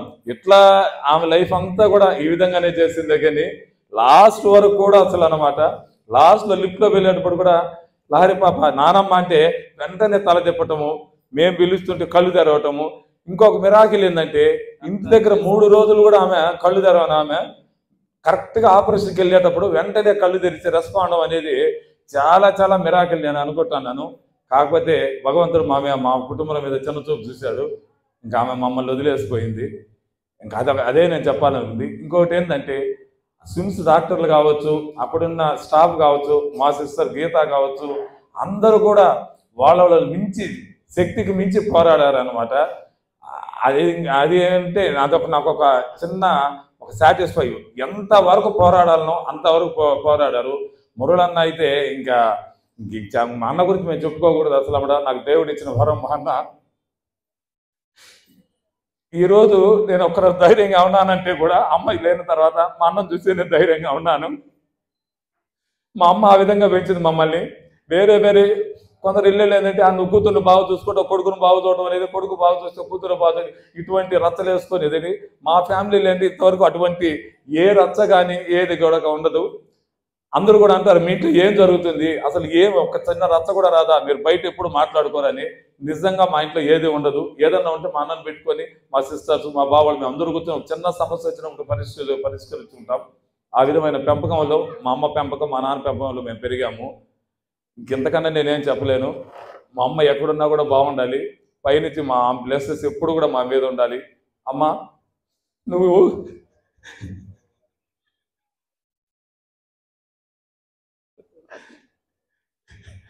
మా అమ్మ ఇప్పుడు అన్నం తినలేదు, నేను అరిసేవాడిని అమ్మని, తింటావా లేదమ్మా, తిన్నావని. అమ్మ అది కూడా నేను అనుకుంటూ నిన్నేమైనా బాధ పెట్టుంటే క్షమించమ్మా, ఈ సభాముఖంగా నేను బాగా వేడుకుంటున్నాను. అమ్మ నువ్వంటే నాకు చాలా ఇష్టం అమ్మా. ఎందుకమ్మా చాలా చాలా మా ఇంటికి పోతే ఇదే నాకు బయటకు వచ్చిన అమ్మకి ఇంక రాదు, ఇంక అమ్మని చూడలేము మనము అనేదో ఉంటుంది అసలు. మీద అన్నీ మాట్లాడుతుంటే కూడా ఏదో మీటింగ్లో మాట్లాడుతున్నాం అంతే. కానీ అమ్మ ఏదో ఇంటికాడ ఉంటుంది. మార్నింగ్ ఏదైనా 8:30, 9 అయిందంటే సుజాత వెంటనే ఇదనమాట, సుజాత 9 అవుతుంది అమ్మ కాఫీ ఇవ్వాలి అనేసి. ఇప్పుడు కాఫీ ఇచ్చేదానికి ఎవరు లేరు, అమ్మకి ఏం తినేదానికి ఎవరు లేరు. అటువంటి పరిస్థితి మా ఇంట్లో శూన్యం అన్నమాట. ఏమన్నా మిమ్మల్ని బాధ పెట్టుంటే, ఏదన్నా విసిగిస్తుంటే ఈ సభాముఖంగా సారి చెప్తూ, అమ్మ నువ్వు ఎక్కడున్నా బాగుండాలి, నీ ప్లేసెస్ ఎప్పుడు మా మీద ఉండాలి. ఇదే విధంగా మేము నలుగురు కూడా వచ్చే జన్మ అంటుంటే మా తల్లి కడుపులో పుట్టి ఇదే విధంగా మమ్మల్ని ఇదే విధంగా చూడమ్మా. ఉంటానమ్మా.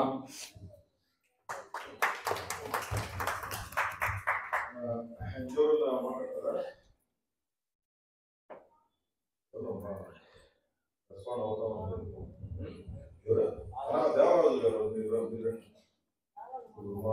మన ఉన్న వ్యతిరేకంగా ఉండేది దేవరాజు గారు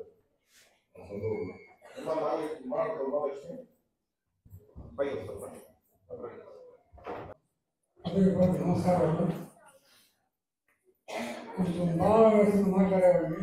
ఈరోజు కొంచెం ఆరోగ్యం సహకరించలేదు కాబట్టి క్షమించండి. మొత్తంలో ఈరోజు ఉదయం నుంచి ఒక సంతాప సభ కాకుండా ఒక ఉల్లాసంగా ఉత్సాహంగా చాలా బాగా జరిగింది. ఇది ఒక డిఫరెంట్ వైవిధ్యంగా జరిగింది. మామూలుగా ఎక్కడ సంతాప సభ జరిగినా ఎంతమంది మాట్లాడినా వాళ్ళ ఏదో వాళ్ళ ఆత్మ శాంతించాలని వాళ్ళకి తెలిసిన భాషతో మాట్లాడారు.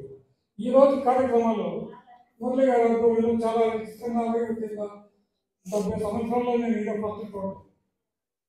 కాకపోతే ఆ ఉత్సాహం ఇప్పుడు సాయంత్రం హరికథ కార్యక్రమం వరకు అట్లా కొనసాగింది. ఆ తర్వాత ఉన్నటువంటి వాతావరణం మారిపోయింది. చాలా ఉద్విగ్నంగా ఉద్వేగంగా ప్రతి ఒక్కరూ వాళ్ళ యొక్క బాధ అంచుకోలేక నిజంగా ఒక తల్లి ఇటువంటి తల్లి ప్రతి ఒక్కరికి కావాలా, మనం ఎందుకు ఇలాంటి తల్లికి పుట్టలేకపోయినాం అనే భావన ప్రతి ఒక్కరికి వచ్చిందని నా ఉద్దేశం. ఇంకా ఆమె కందారపు వంశానికి ఆ కందారపు వంశ వటవృక్షానికి పట్టుకోమ్మ మనసున్న మహారాజుని కన్నా రాజమ్మ, మనసున్న మహారాజుని కన్నా రాజమ్మ. ఆమె ఎక్కడ ఏ లోకంలో ఉన్నా జరిగిన నేత్రదానంతో ఆమె ప్రపంచాన్ని చూస్తానే ఉంది. మీ అందరి మధ్యలో ఉంటుంది. ఎవరు కూడా మోహన్ కానీ వేరొక్కరు కానీ ఆమె లేదనే భావంతో లేదు. ప్రతి క్షణం ఆమె మనసు మీ అన్నింటి ఉంటుంది, మీకు నీడలో ఉంటుంది, మిమ్మల్ని ఏ కష్టాలు కాకుండా కాపాడుతుంది. కాబట్టి ఇంకా చాలామంది మాట్లాడారు, చాలామంది తన బాధను వ్యక్తపరిచారు. ఇప్పుడు నేను ఎక్కువగా మాట్లాడి మీ సహనాన్ని పరీక్షించే సాహసం చేయగలను. కాబట్టి నిజంగా నాకైతే ఈ కందాల వంశంతో మొదటి నుండి మురళి గారు పరిచయం ఉన్న ఆ భావం బట్టి ఇంటి అల్లుడు అయినాక ఎక్కువ పెనవేసిపోయింది. వారు కూడా నాకు ఒక సోదర సమానంగా నన్ను భావించినారు. అది నాకు జన్మల అదృష్టం. ఎన్నో సమయాల్లో మాకు ఎంతో సహకారం అందించి నిజంగా నేను కూడా చిన్నప్పటి నుండి ఉద్యమాల్లో పోరాటంలో నలిగి పెరిగి కాకపోతే ఈ ప్రోత్సాహం మా తల్లిదండ్రులు లేకపోయింది. అందుకే ఇంకా గొప్ప నాయకులు అయ్యారు. కానీ అయితేను నాకు నేను మాట్లాడినప్పుడు కుటుంబ పరిస్థితులతో స్వార్థం ప్రవేశించింది. ఆ బిడ్డల్ని కాపాడుకోవాలా, మా బిడ్డల్ని పైకి తెచ్చుకోవాలనే స్వార్థంతో ఉద్యమాన్ని పక్కన పెట్టి దాంతోపాటు ఆరోగ్యం సహకరించగా ఆ ఉద్యమం మానుకుని కుటుంబం వైపు మనల్ని జీవితం గడిచిపోయింది. ఇప్పుడు నా విషయాలు కాదు, మనమంతా కూడా సరోజమ్మ మహాతల్లి 8 దశాబ్దాల పైన ఆమె గొప్పగా 6 తరాలు చూసింది. 6 తరాలుగా ఆమె మంచి పేరు తెచ్చింది. ఆమెకు అవతాత, ఆమెకు అమ్మ నాయన అత్త మామ, ఆమె భర్తలు బావులు భర్తలు, అలా ఆమె బిడ్డలు, ఆమె బిడ్డల బిడ్డలు, ఆ బిడ్డలకు బిడ్డలు, ఇన్ని తరాలుగా ఆమె ఒక దేవతగా మన తిరుపతిలో చెప్తాను. ప్రతి ఒక్క ఆమె దగ్గరికి వస్తే తిరుపతి ఒకటే పనిలేదు. మన తిరుపతి డొక్కా సీతమ్మ ఆయన మహాతల్లి, అటువంటి అన్నపూర్ణేశ్వరి ఈ మహాలక్ష్మి ఎక్కడ ఏ లోకంలో ఉన్నా ఆమె ఆత్మ చల్లగా ఉండాలని ఆమె చల్లని చూపు ఆ కుటుంబం పైన వారిపైన కాకుండా మన అందరి పైన కూడా ఆమె ప్రేమ చల్లని చూపు చూసి మమ్మల్ని అందరినీ ఆమె ఉద్యమంలో మనల్ని రక్షిస్తారని కాపాడతారని కోరుకుంటూ ఆమెకు మంచి మనశ్శాంతిని ప్రసాదించుకుని సర్వేశ్వరిని వేడుకుంటూ నాకు ఈ అవకాశం ఇచ్చిన మీకు అందరికీ ధన్యవాదాలు. మన రాజమ్మ గారి సంస్మరణ సందర్భంగా ఆమెను గుర్తు చేసుకుంటూ వాళ్ళ కుటుంబ సభ్యులు వారు చాలా విషయాలు ఆమెకు తెలియని విషయాలన్నీ కూడా మనకు తెలియజేశారు. కుటుంబం అంటే అదే మనం ఎవరో చెప్తుంటాం వసుదైక కుటుంబము ఇట్లా ఇట్లా. మీరందరూ చెప్పిన మాటలు మన వాళ్ళందరూ కొత్తగా వచ్చిన వాళ్ళు ఆ ఫ్యామిలీలోకి అంతకుముందు ఉన్న వాళ్ళు కూడా చాలా ఆనందంగా వాళ్ళ అనుభవాల్ని తెలియజేశారు. ఇది అన్ని కుటుంబాల్లో రావడానికి ఇది నాంది అవుతుంది. వాళ్ళ కుటుంబం వాళ్ళు చెప్పుకున్నారు ఇదేం పెద్ద ఇదనేది కాకుండా అన్ని కుటుంబాల్లో కూడా ఈ అనుభవాలు తీసుకురావడానికి అవకాశం ఉంటుంది. ఈరోజు చాలామంది నాతో మాట్లాడారు, చాలా బాగున్నాయి ఈ భోజనాలు అని చెప్పి. మన వాళ్ళు ఇక్కడ మాట్లాడని చెప్పారు. నేను ఫస్ట్ వాళ్ళ ఇంటికి మురళి నన్ను భోజనానికి తీసుకెళ్తే ఇది 35 ఏళ్ల క్రితం. నేను వాళ్ళ ఇంట్లో భోజనం చూసి ఆశ్చర్యపోయాను. ఏంది ఇట్లా ఇంత ఇదిగా భోజనం తింటారా? మేమేదో సంగటి మామూలు అంటే మా బాగా కుటుంబం అయినా కానీ ఇది భోజనానికి అంత ఇది లేదు. ఒక మెతుక్కి అంటుకొని లేదు అన్నం. అది అసలు తింటా ఉంటే ఎంతసేపు అయినా మా వాతావరణం పెట్టే తత్వం ఇదన్నీ కూడా చూస్తే ఈరోజు అందరూ గుర్తు చేశారు. చాలా బాగున్నాయి భోజనాలు, చాలా చెప్పేసిపోయినారు. ఎవరు మనం అడగం కదా వాళ్ళు, చాలా బాగా పెట్టారు సార్, చాలా బాగా పెట్టారు సార్. అది నాకు గుర్తొచ్చింది. ఆమెకి నిజంగానే ఇటువంటిది కుదిరిందని చెప్పి. జనరల్గా మనం ఎవరైనా ఆరోగ్యాలు బాగాలేకపోతే వెళ్ళి ఉండేదానికి నువ్వు ఉంటావా నేను ఉంటానా, నాకు వీలు పడదులే, నాకు డ్యూటీ ఉందిలే నువ్వు. కానీ వీళ్ళ ఫ్యామిలీ అందరూ పోయి ఆడే ఉన్నారు, ఒకరొకరు పోటీలు వేసుకుంటున్నారు. నువ్వు వద్దులే, నువ్వు మోహన నేను ఉంటాను, నువ్వు ఉంటా, నువ్వు పోరా, నీకు ఇది ఉంటుంది, నీకు ఆరోగ్యం బాగా. మురళి అనుకుంటే ఆడ ఎంతమంది వరల్డ్ డాక్టర్లు చెప్తున్నారు మీరు పోండి సార్, మేము ఏర్పాటు చేస్తామని కూడా. అయినా కానీ మురళి వదలడానికి కూడా ఇష్టపడాలి అక్కడి నుంచి. ఆ రకంగా వాళ్ళు ఒకరికొకరి మీద ఆప్యాయత, అదే భరోసా. ఏముంటుంది మనకి మిగతా విషయాల్లో?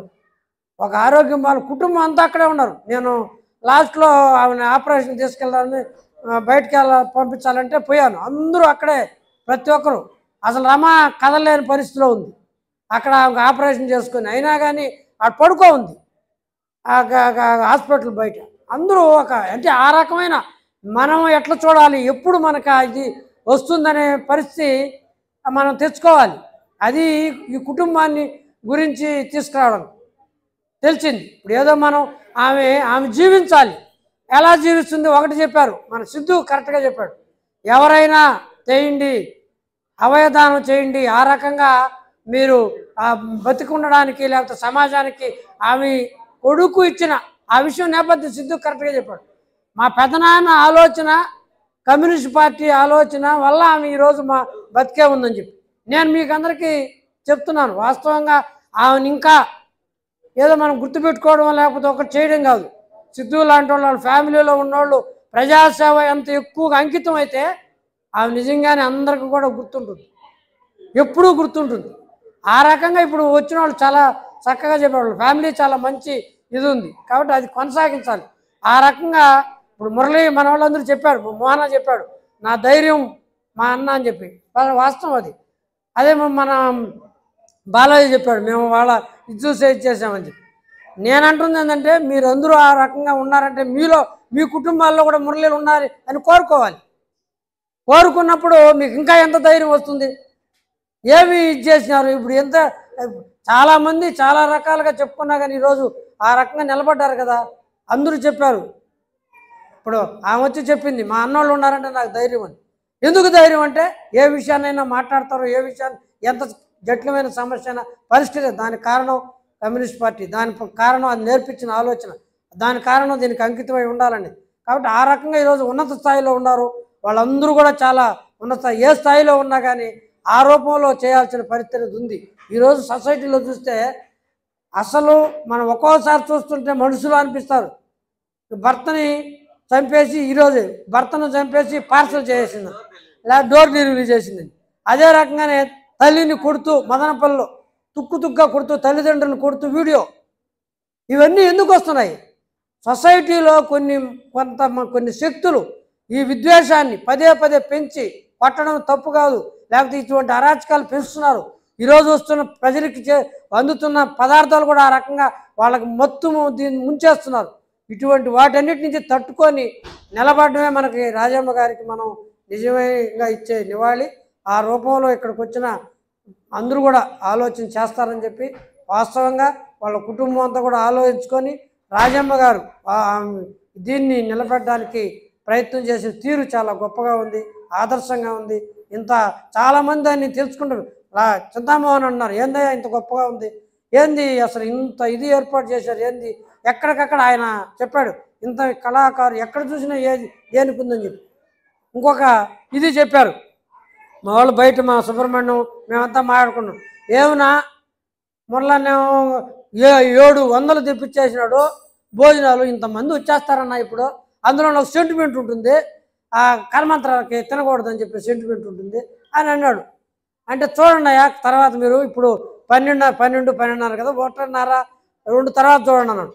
అదే సుబ్రహ్మణ్యం వచ్చి ఏమనితే చాలలేదు భోజనం ఎంత పోయి తేవాలని చెప్పి అంతమంది వాస్తవంగా ఈరోజు 2-3 కార్యక్రమాలు కూడా చాలామంది ఇది చేయలే.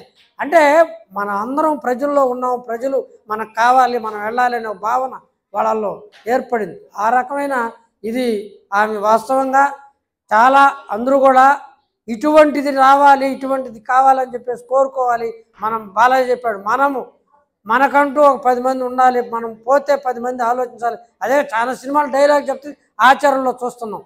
కాబట్టి దీన్ని మీరందరూ కూడా అర్థం చేసుకుంటారని, చాలా కళాకారులు వాస్తవంగా వాళ్ళు ఎన్నో లక్షలు ఇస్తే తప్ప వాళ్ళ ప్రోగ్రామ్స్కి ఈరోజు వాడి అన్ని ఉదయం నుంచి చూసాం, ఆ రకంగా చేశారు. మళ్ళీ సాయంత్రం కూడా మీరు ఎంత మామూలుగా ఎట్టుంటుందంటే ఫంక్షన్స్ నేను చూస్తాను, కర్మంత్రాలకి అటువంటికి పోతే కనబడినామా, తిన్నామా, జంప్ అయిపోయినామని. కానీ ఇక్కడే ఉండి ఇప్పుడు దాకా నిండుగా ఉండి ఆమె గురించి జ్ఞాపకాలు మాట్లాడుకొని పోవడం అనేది చాలా గొప్పగా ఫ్యామిలీ ఇది అందించింది మనకి, సమాజానికి ఇది చాలా అవసరమైన ఇదే అని చెప్పి నేను తెలియజేస్తూ పార్టీ తరఫున ప్రత్యేకమైన కృతజ్ఞత చెప్తే టింకు మాట్లాడుతుంది. ఇప్పుడు వచ్చి మనందరికీ వాళ్ళు మంచి స్పీకర్స్ ఎక్కువైపోయినారు. ఇప్పుడు మురళీకి రాష్ట్ర స్థాయిలో ఒక బ్రాండ్ వచ్చింది, ఇప్పుడు చూస్తే సిద్ధు మించిపోతున్నాడు. ఇంకా అసలు ఇది మా లారీ ఏం పాప నువ్వు బాగాలేదంటే నేనెందుకు బాగానని చెప్పి ఇచ్చేసింది. మురళీకి ఒక వారసుడు, ఒక వారసురాలు, ఇంకా ఎంతమంది వారసురాలు ఉన్నారు. వీళ్ళందరూ కూడా కమ్యూనిస్ట్ పార్టీకి ఒక అసెట్గా ఉంటారని చెప్పేసి వాళ్ళ దీనికి ప్రత్యేకమైన కమ్యూనిస్ట్ పార్టీ తరఫున ధన్యవాదాలు తెలియజేస్తూ నేను సెలవు తీసుకుంటాను. నాకైతే ఫస్ట్ మెమరీస్ చాలా తక్కువ, ఎందుకంటే మా అమ్మమ్మకి సిద్ధు లాస్య అంటే చాలా ఎక్కువ ఇష్టం అందరికంటే. నన్ను అసలు నా పేరు టింకు అని కూడా తెలియదు, పాప అని పిలుస్తూ ఉంటుంది. సో నేను మా అత్త మామయ్య గురించి చెప్పాలనుకుంటున్నాను. ఎందుకంటే బాగున్నప్పుడు, మనుషులు బాగున్నప్పుడు అందరూ చూస్తారు, కానీ ఆమె అలా 2 years నుంచి అంతా మర్చిపోవడం, చిన్న పిల్లలాగా ఎక్కడ పడితే అక్కడ, ఇంకా స్నానం చేయించాలన్నా, ఇంకా ఫుడ్ పెట్టాలన్నా, ఎన్ని అయినా అసలు వీళ్ళిద్దరూ చేసిన సేవ ఎంత చెప్పినా తక్కువే. మనం చెప్పుకోవడానికి సరే చేశారు, కానీ వాళ్ళ ఇంటికి వెళ్తే తెలుస్తుంది. అంటే ఆ స్మెల్ అంతా మా అత్త చాలా చేసింది, ఇంకెవరైనా అట్లా చేస్తారని నేను ఎప్పుడు అనుకోలేదు. సో అందరూ మన పేరెంట్స్ని అట్లానే చూసుకోవాలని అనుకుంటున్నాను. ఈ కళాకారులందరూ తెల్లవారు నుంచి సాయంత్రం దాకా కంటిన్యూగా ఉండి ఇంత సక్సెస్ఫుల్గా జరగడానికి కారణం మన గంగులప్పకి నేను ప్రత్యేకంగా ధన్యవాదాలు తెలియజేస్తున్నాను. గంగులప్ప మొదట్లో నేను అనుమతి ఇవ్వనని చెప్పి మీరు అనుమతి ఇస్తే ఇట చేద్దాము అని చెప్పి అడిగినాడు.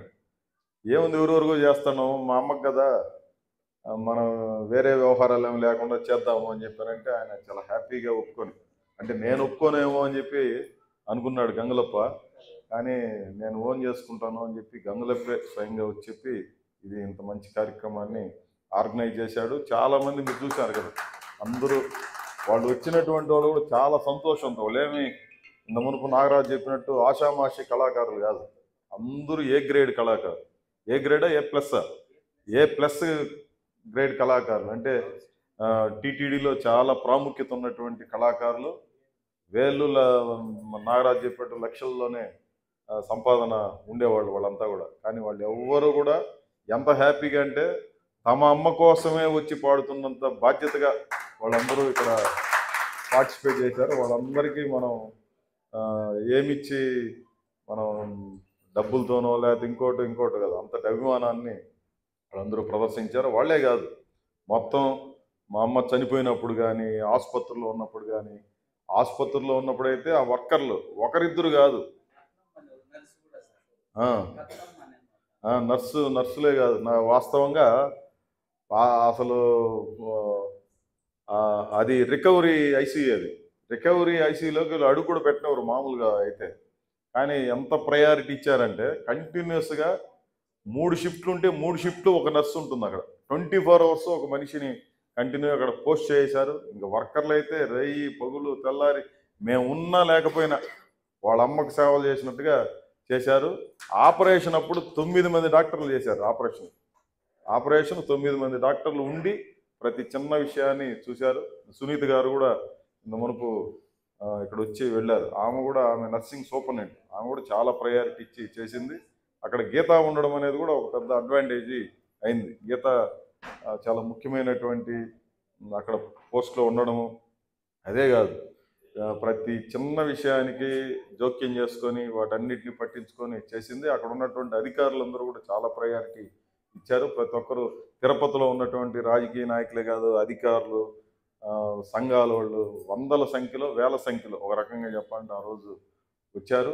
ఆ తర్వాత కూడా వచ్చారు. అదే మోహన ఇంత మునుపు చెప్తా, మా నలుగురు పిల్లలంటే బాగా ఇష్టం మా అమ్మకి అని చెప్పాను. ఇప్పుడు కాదు, 35 ఏళ్ల కిందట నేను ఒక సీరియస్ మీటింగ్లో ఉన్నాను. ఇక్కడ మీటింగ్లో ఉంటే అర్జెంట్ అని చెప్పి పిలుచుకోమన్నాను నన్ను ఇంటికి. ఏమి అంటే మమ్మల్ని అందరినీ గట్టిగా పట్టుకుని ఏడుస్తాను. ఏందనంటే ఆమెకి నేను చచ్చిపోతాననే ఫీలింగ్ వచ్చేసింది. అంటే 35 ఏళ్ళు ఉంటుంది దగ్గర. అంతే ఆమె ఏంటంటే నలుగురు పిల్లకాయలు ఉండాలి చుట్టూ అని చెప్పి రమాదేవి, చిన్ని, నేను, మోహన నలుగురు చుట్టూ పట్టుకునేసింది గట్టిగా. ఇంకా నా కోసం నేను రావాలి, నేనేదో ఇక్కడ మీటింగ్లో ఉన్నా, వచ్చేసి అర్జెంట్ వచ్చేయనంటే పోయి అంతే గట్టిగా పట్టుకునేసింది. ఇంక నేను చచ్చిపోతానని రా, నలుగురు ఉండారు అని చెప్పి. మా నాయన ఓ పక్క ఏడుస్తున్నాడు, ఈ పక్క అందరూ మేము ఏడుస్తున్నాము, ఏమో అయిపోతుందని చెప్పేసి. అంటే అంత ఇదనమాట ఆమెకి. అంత దాన్ని ఏమంటారు, నలుగురు చేతిలో ఉండగా, నలుగురు చుట్టూ ఉండగా చనిపోవాలనేది ఎప్పుడో 35 ఏళ్ళ కింద చెప్పి. కానీ వాస్తవంగా ఎందుకు ఆ రకమైన ఫీలింగ్ ఆమెకు వచ్చిందంటే స్పాండిలైటిస్ వల్ల. అది తెలియదు అప్పుడు మాకు. స్పాండిలైటిస్ అనేది ఒక జబ్బు అని, అది ఇట్లా వస్తుందని కూడా ఎవరికి తెలియదు. మేము ఏమైపోయింది, ఆ గుండెకి ఏమైంది, ఇంకేమైపోయింది, ఇక ఏమైపోతుందో ఏమని మేము పరిగెత్తినామంతా కూడా ఆసుపత్రులని తిరిగి. తీరా పోయి చూస్తే స్పాండిలైటిస్ అని బయటపడింది. ఆ తర్వాత కూడా ఇంతకాలం సుదీర్ఘకాలం ఆమె చేసింది. వాస్తవంగా అందరూ ఉండగానే ఆమె దాదాపు అందరి సమక్షంలో ఆమె కోరుకున్నట్టుగానే ఆమె దివంగతురాలైంది. ఈ విషయాన్ని కూడా నేను మీ దృష్టికి తీసుకొస్తున్నాను. దీంట్లో ఈరోజు ఉదయం నుంచి అసలు చనిపోయిన రోజు నుంచి ఈ రోజు దాకా కంటిన్యూగా చాలా పెద్ద సపోర్టు బంధుమిత్రులందరి నుంచి, పార్టీ నాయకుల నుంచి. ఈరోజు ఈ బిల్డింగ్ అంతా కూడా మనకు అలాట్ చేశారు పూర్తిగా. పార్టీ మీరు నిర్వహించుకోండి, మీ మదర్ కంటే ముఖ్యమైనది ఏమన్నట్టుగా రకరకాల అన్ని బ్లాక్ చేశారు. అన్ని రూములు బ్లాక్ చేసి, అన్ని హాల్స్ బ్లాక్ చేసి ఈరోజు పూర్తిగా మదర్ కోసం అని చెప్పి కేటాయించారు. అదే మాదిరి అందరూ తెల్లవారు నుంచి వాస్తవంగా చెప్పాలి, నేను రాత్రి 12 దాకా ఇక్కడ పూలమాలలు కట్టారు మనోళ్ళు. 12:30 దాకా ఉన్నాం మేమంతా కూడా. తెల్లవారు వచ్చేటప్పటికి అవి వాడిపోయింది, ఆ పూలు బాగలేదు. ఇట్లా ఉంటే బాగుండదని చెప్పి 9 గంటలకి డెసిషన్ తీసుకొని 9:30కంతా మళ్ళీ ఈ మాదిరి ఏర్పాటు చేశారు. అక్కడ ఉన్నటువంటి మన వాళ్ళు, మన పార్టీ క్యాడరు అంత హుషారుగా పరుగులు తీసి అప్పటికప్పుడు ఒక అరగంటలో దీన్ని మొత్తం, ఒక గంటలో దీని స్వరూపాన్ని మొత్తం మార్చేశారు. అదే మాదిరి పనులన్నీ కూడా స్విమ్స్ వర్కర్లు అందరూ లీవులు పెట్టి వచ్చి ఈరోజంతా ఉన్నారు. నేనేం భోజనం కాడికి పైకి పోయి కూడా అట్లా చూడాల. శ్రీవారి మెట్టు వర్కర్స్, టీటీడీ వర్కర్స్, వీళ్ళందరూ రకరకాల యూనియన్లు, ఎలక్ట్రిసిటీ వాళ్ళు అందరూ లీవులు పెట్టేసి ఈరోజు పదుల సంఖ్యలో ప్రతి యూనియన్ నుంచి 10 మందో, 20 మందో, 30 మందో ఎవరి కోళ్ళు వాళ్ళ ఇంట్లో కార్యం కంటే కూడా ఎక్కువగా